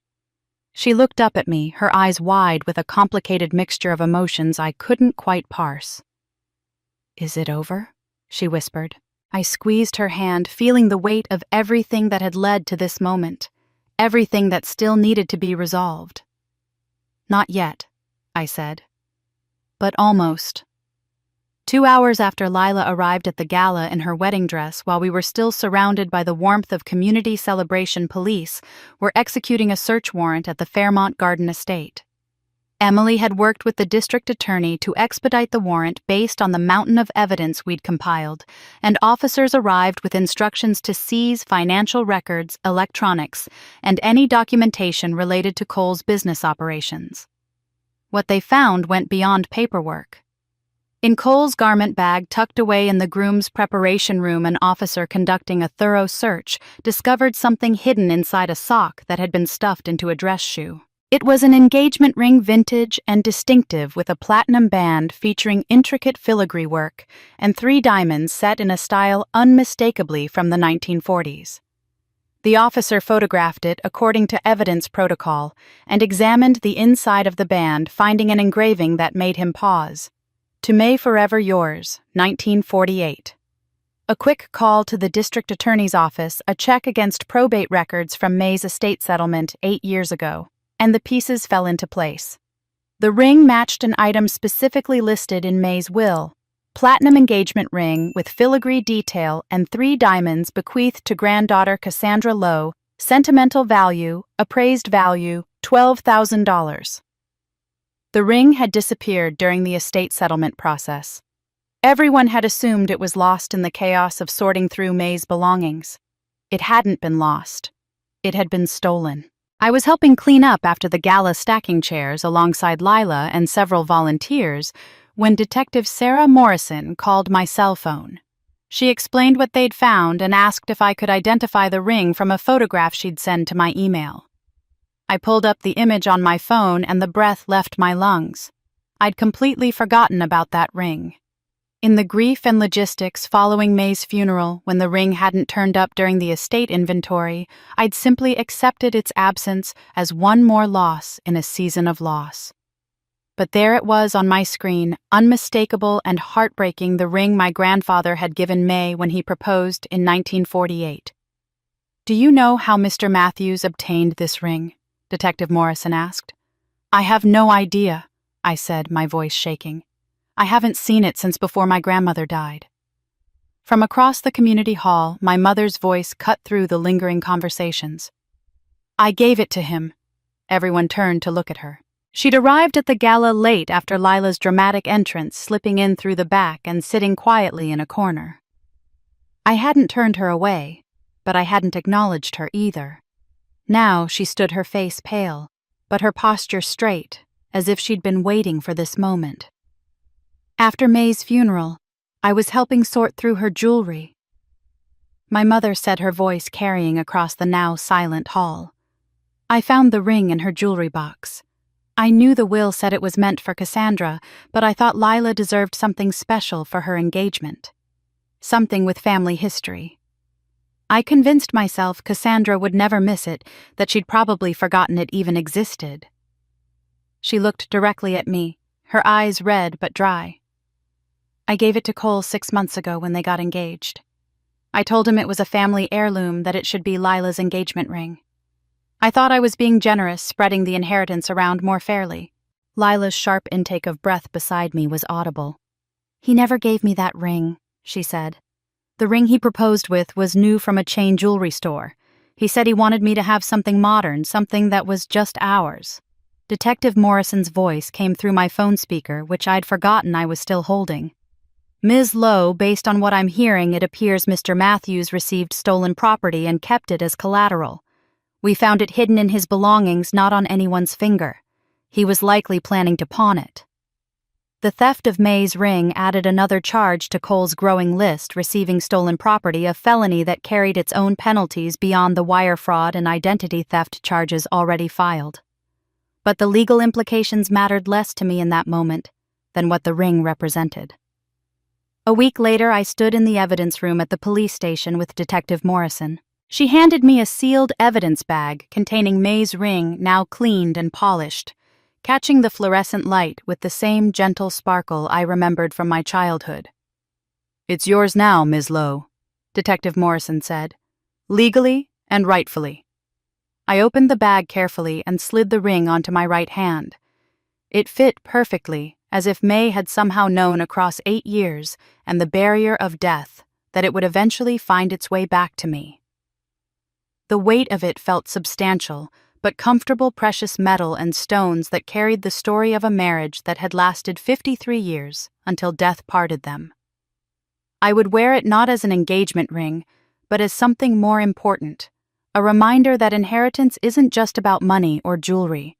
It's about values, about the courage to do what's right, even when it costs you something. May's real gift hadn't been the trust fund or even this ring. It had been teaching me that I was worth defending, that I deserved better than a family that saw me as a resource to be extracted rather than a person to be loved. That Sunday, Pastor Ruth called a special meeting at Sacred Heart. "I think it's time," she'd said when she phoned me. "Time for the truth to be spoken aloud in a sacred space with witnesses who care about healing rather than hiding." So we gathered my parents in the front pew, looking smaller and older than I'd ever seen them.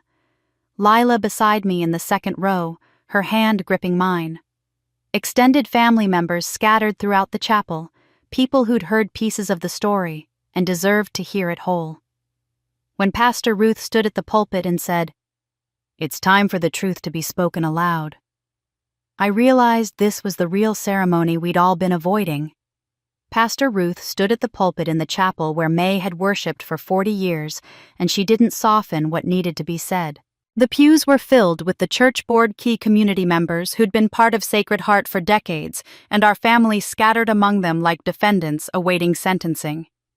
"For the past 5 years," Ruth began, her voice clear and unwavering, "donations totaling $30,000 were claimed under Sacred Heart's name on tax returns filed by the Lowe family. Sacred Heart received none of these funds.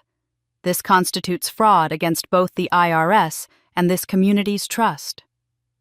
She let that statement hang in the air, and I watched people shift uncomfortably, heard the whispers that rustled through the chapel like wind through leaves. "However," Ruth continued, "the Lowe family has come forward to make this right. Richard and Margaret Lowe have asked to address the community directly." My father stood, and I was struck by how much he seemed to have aged in the past month. His hands shook as he unfolded a piece of paper, a statement prepared with guidance from his attorney to ensure he didn't incriminate himself further while still taking responsibility.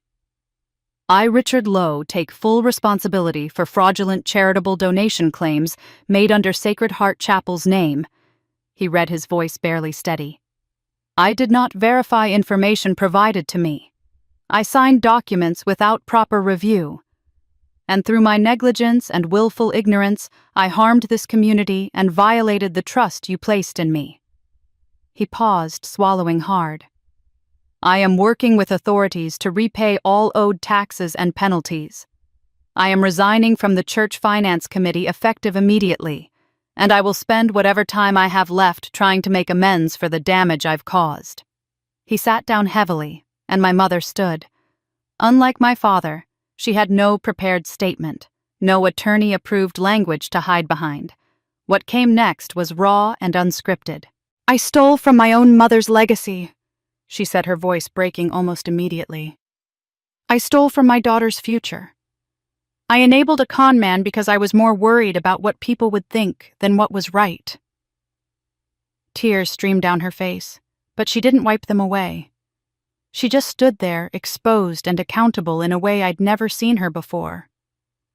May tried to warn me 30 years ago that I was raising my children to be competitors instead of family. She told me I was teaching them that love was conditional, that approval had to be earned through achievement or sacrifice. I told her she was overreacting, that she didn't understand modern parenting.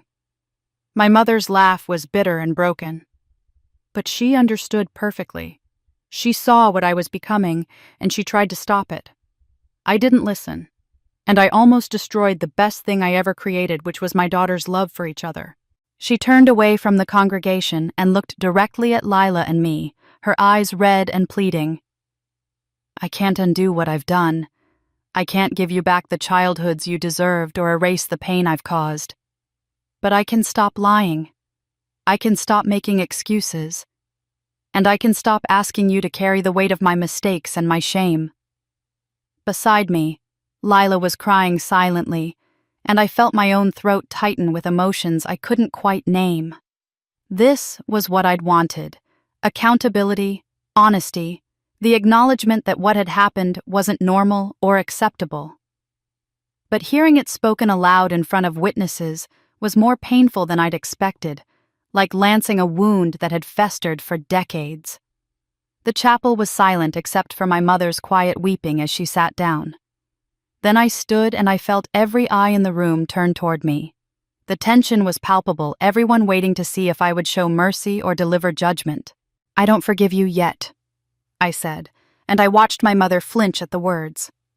Forgiveness isn't something you demand or expect on a timeline. It's something you earn through consistent action over time. But I'm willing to let you try. I laid out my conditions with the same precision I'd use in a business negotiation, because that's what this was: a contract for potential reconciliation with clear terms and consequences. You will enter financial counseling and work with a therapist who specializes in family systems. You will make restitution to the church through a payment plan that you fund yourselves. I won't cover it, and neither will May's trust. You will have no say in how Lila or I live our lives moving forward.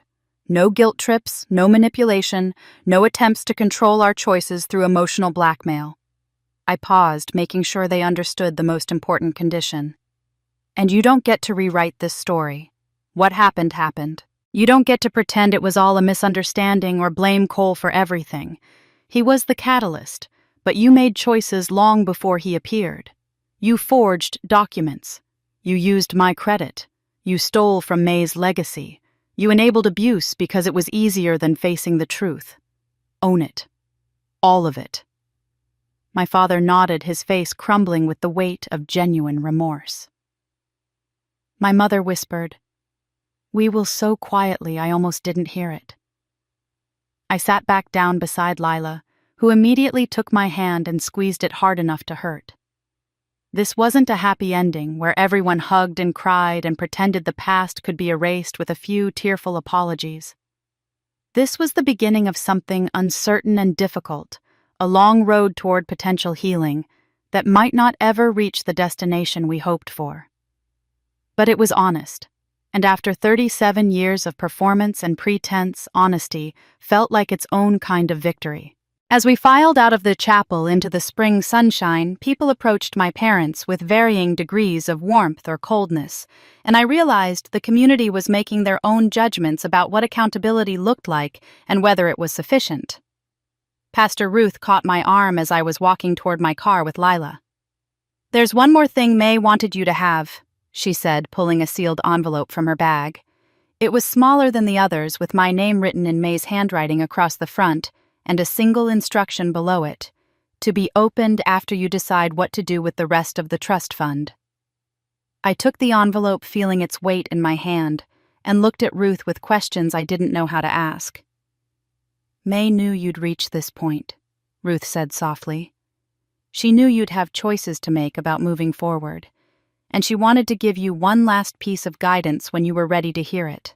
3 months after that Sunday at Sacred Heart, after the apologies and the accountability and the tentative first steps towards something that might eventually resemble healing, I sat in a lawyer's office filing paperwork to establish the May Low Community Justice Fund as a registered 501c3 nonprofit organization. The initial endowment came from what remained of May's trust, after gala expenses, and the church restitution payments $130,000 that would be used to help people navigate the same nightmare I'd survived. The mission statement took me weeks to write, revising and refining, until it captured exactly what May had intended: empowering individuals to seek truth, demand accountability, and rebuild dignity when family systems fail them. The foundation would provide micro-grants to people facing family financial abuse, elder fraud, or wedding-related scams, connecting them with the attorneys, forensic accountants, and private investigators they needed to fight back.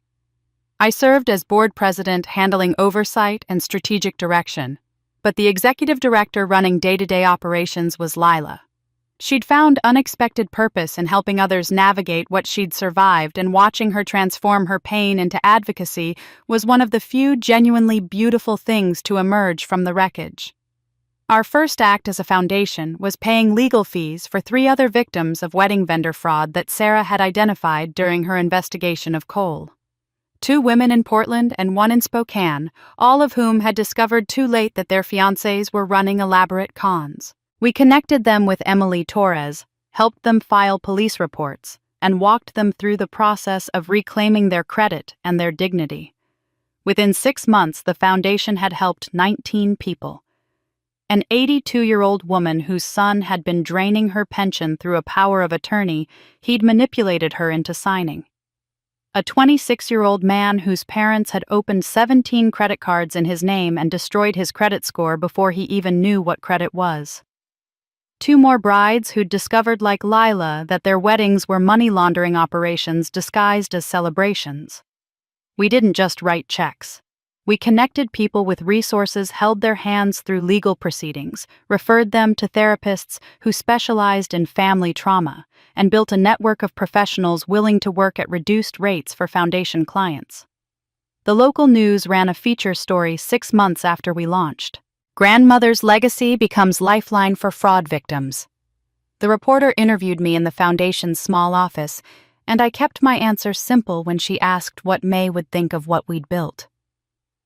My grandmother taught me that the opposite of abuse isn't revenge. It's restoration. We're not here to destroy families. We're here to hold them accountable so that healing becomes possible. Sometimes that means prosecution. Sometimes it means boundaries. But it always means truth. The story aired on a Tuesday evening, and by Wednesday morning our phone was ringing with people who needed help, who'd been searching for someone who understood that family abuse was real and devastating, and not something you just got over because they were blood. As part of their restitution agreement, my parents volunteered 10 hours per week at the foundation. Dad handled administrative paperwork under close supervision with no access to finances or client information beyond what was necessary for filing. Mom ran a support group for parents who'd harmed their adult children and wanted to make amends, a role that forced her to confront weekly what she'd done to Lila and me. They didn't receive praise for their work, In fact, they were often confronted by foundation clients whose stories mirrored their own actions, and I watched them struggle with the discomfort of seeing themselves reflected in people they might have once judged. But slowly, painfully, they began to understand not just what they'd done, but why it mattered, why it had caused the damage it did. Thanksgiving came 8 months after the gala that had changed everything. We gathered at my apartment, just the four of us, for a quiet dinner that felt nothing like the performative holiday meals of my childhood. There were no elaborate decorations, no expensive wine chosen to impress, no conversation carefully curated to avoid uncomfortable truths. Lila brought a pumpkin pie she'd made herself, slightly lopsided, but genuine. Dad helped me wash dishes without being asked, working in companionable silence at my kitchen sink. And when Mom tentatively asked if she could see photos from the Foundation's latest event, a resource fair we'd held for family fraud victims, I pulled out my phone and showed her. We looked through the pictures together, and I watched her face as she saw the people we'd helped, the community we'd built from the ashes of what she and Dad had nearly destroyed. She didn't cry or apologize again. She just nodded and said quietly, "May would be proud of this." It wasn't forgiveness. I still carried anger and hurt that would take years to fully process. But it was coexistence, and for now that felt like enough. After everyone left, after Lila hugged me goodbye, and my parents drove away in their aging sedan, I remembered the envelope Ruth had given me months ago, the one I'd tucked into my desk drawer and kept forgetting to open. May's final message, the one I was supposed to read after deciding what to do with the trust fund. I retrieved it from the drawer and settled onto my couch. May's ring warm on my right hand as I carefully broke the seal. Inside was a single handwritten letter on May's personal stationery, her elegant cursive flowing across the page. The date at the top was 1 week before she died. "Cassandra, if you're reading this, you've chosen love over bitterness. Now I need to tell you the real reason I left you the money." May's handwriting blurred slightly as tears filled my eyes, but I kept reading, absorbing every word of her final message. "I left you the money not because I thought you'd need it, you're strong enough to thrive without it, but because I needed to know that my resources wouldn't die with me serving the wrong purpose. I watched my daughter use guilt as currency, love as leverage, and family as a transaction. I was terrified she'd do the same to you and Lila. So I gave you a choice. You could take the money and disappear, cut them off, and live well. You'd be justified. Or you could use it to show them and yourself that there's a better way. You chose better. I knew you would. That's why you were always my favorite. Don't tell Lila." I laughed through my tears at that last parenthetical, so perfectly May, even in death maintaining her sense of humor and her understanding that favorites weren't really the point. The letter continued, "The ring I left you. It's not just jewelry, sweetheart. Your grandfather gave it to me after I stood up to my own abusive family, after I walked away from people who saw me as property rather than a person. I wore it every day as a reminder that I'd chosen myself, that I'd broken a cycle that had run in my family for generations. Now it's yours. Wear it the same way. You are the cycle breaker, Cassandra. You always have been." I set the letter down carefully and looked at the ring on my right hand, seeing it now not just as a family heirloom, but as a deliberate inheritance of courage, a symbol passed from one woman who'd refused to accept abuse to another. 2 weeks after reading May's letter, a journalist from a regional news magazine contacted me about doing a feature story. The article, when it published, was titled, "How One Woman Turned Family Betrayal into Community Healing." The journalist had interviewed gala attendees, foundation beneficiaries, vendors who'd been scammed by Cole, and even Vanessa Park, who provided a quote that became the pull-out text featured prominently in the layout.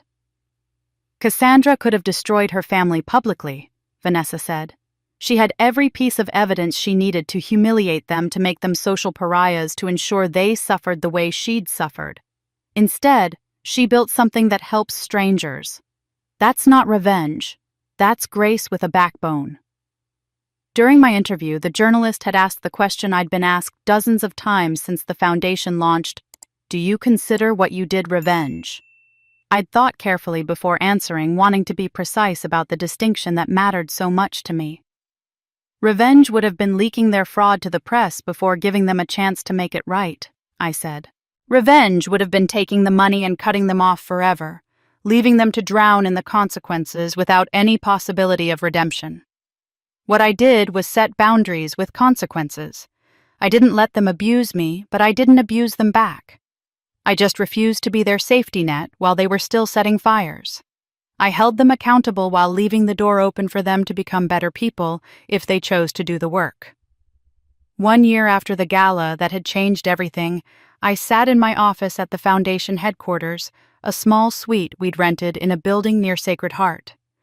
I'd reduced my hours at my corporate financial analyst job to part-time, devoting most of my energy to running the foundation and speaking at conferences about family financial abuse. May's ring caught the afternoon light as I typed an email, and my desk held the artifacts of a life I'd built from wreckage, a framed photo from the gala showing Lila hugging me, both of us laughing genuinely for the first time in years.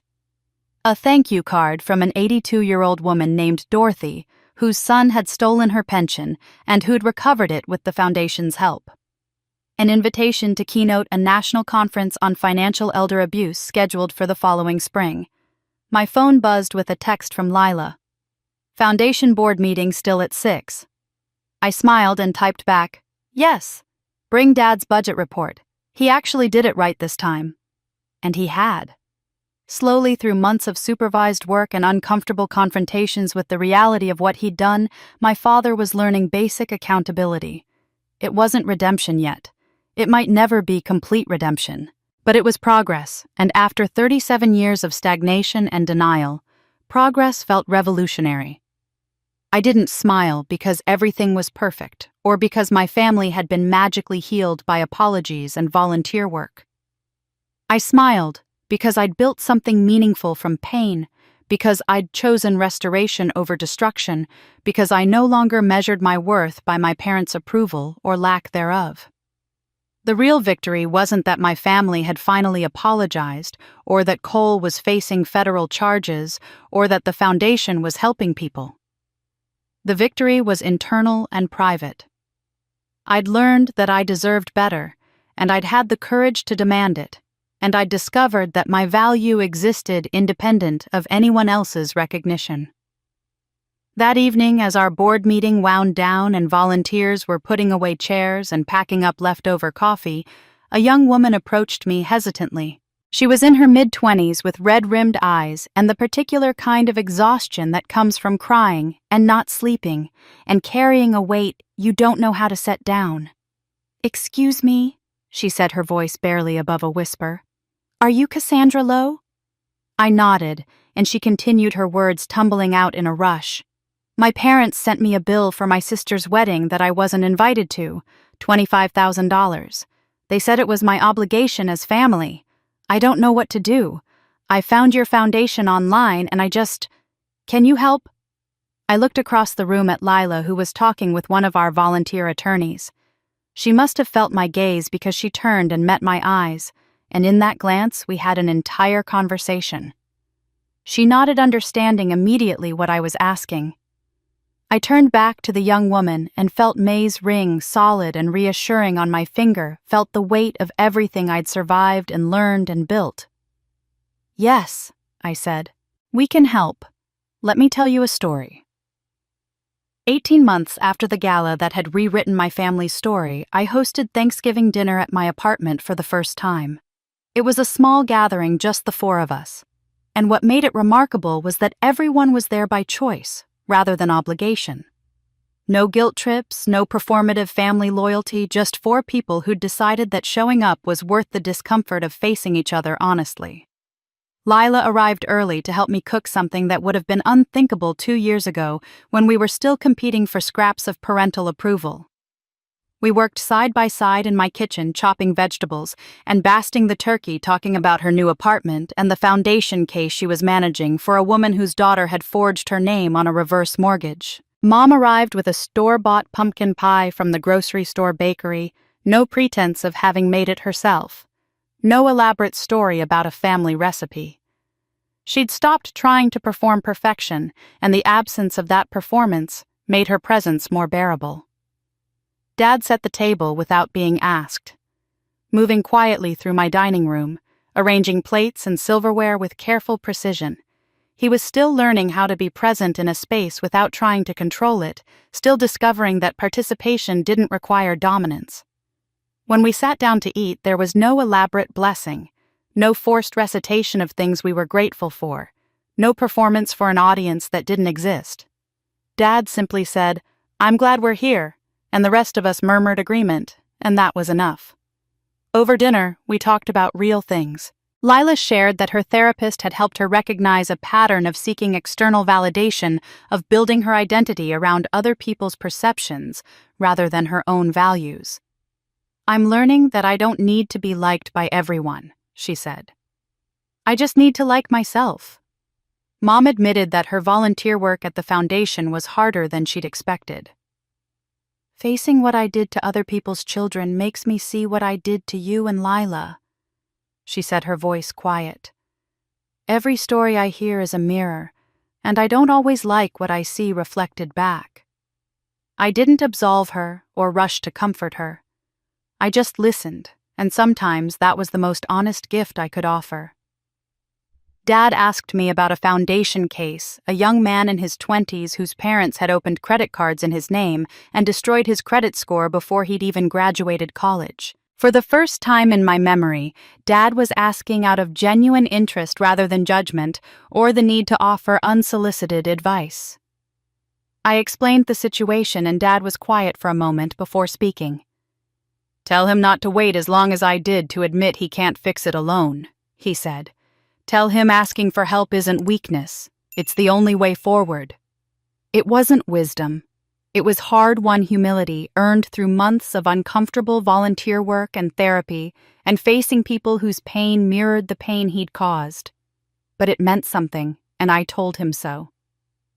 After dinner, Lila stayed to help me clean up, while our parents settled in the living room to watch football, a mundane and almost boring domestic scene that felt precious precisely because of its ordinariness. "Do you think we'll ever be like a normal family?" Lila asked as she handed me a dish to dry. I considered the question carefully. "I don't think we'll ever be normal, but we might become honest. And honestly, I'll take that." Later, after everyone had left and my apartment was quiet again, I stood in my bedroom looking at the framed photograph of Grandma May on my dresser, the same photo from her video will. Her face smiled out at me across the years, and I touched the ring on my right hand, feeling its familiar weight. "I did it, Grandma," I whispered into the empty room. "I didn't let them break me, and I didn't break them. I just built something better from what they left behind." In that moment, with no audience and no need for validation, I felt something I'd been chasing for 38 years, peace. Not happiness, which was too simple and too fleeting, but peace, the deep kind that comes from finally accepting that you can't control other people's choices, only your own response to them. The kind that arrives when you stop waiting for people to become who you need them to be and start becoming who you need yourself to be. I wasn't invited to my sister's wedding, but in the end, that rejection became the greatest gift I never knew I needed. Because it forced me to ask the question that changed everything. What if the people who are supposed to love you can't, but you're still worth loving anyway? I found my answer. And it wasn't in their apology, it was in the mirror.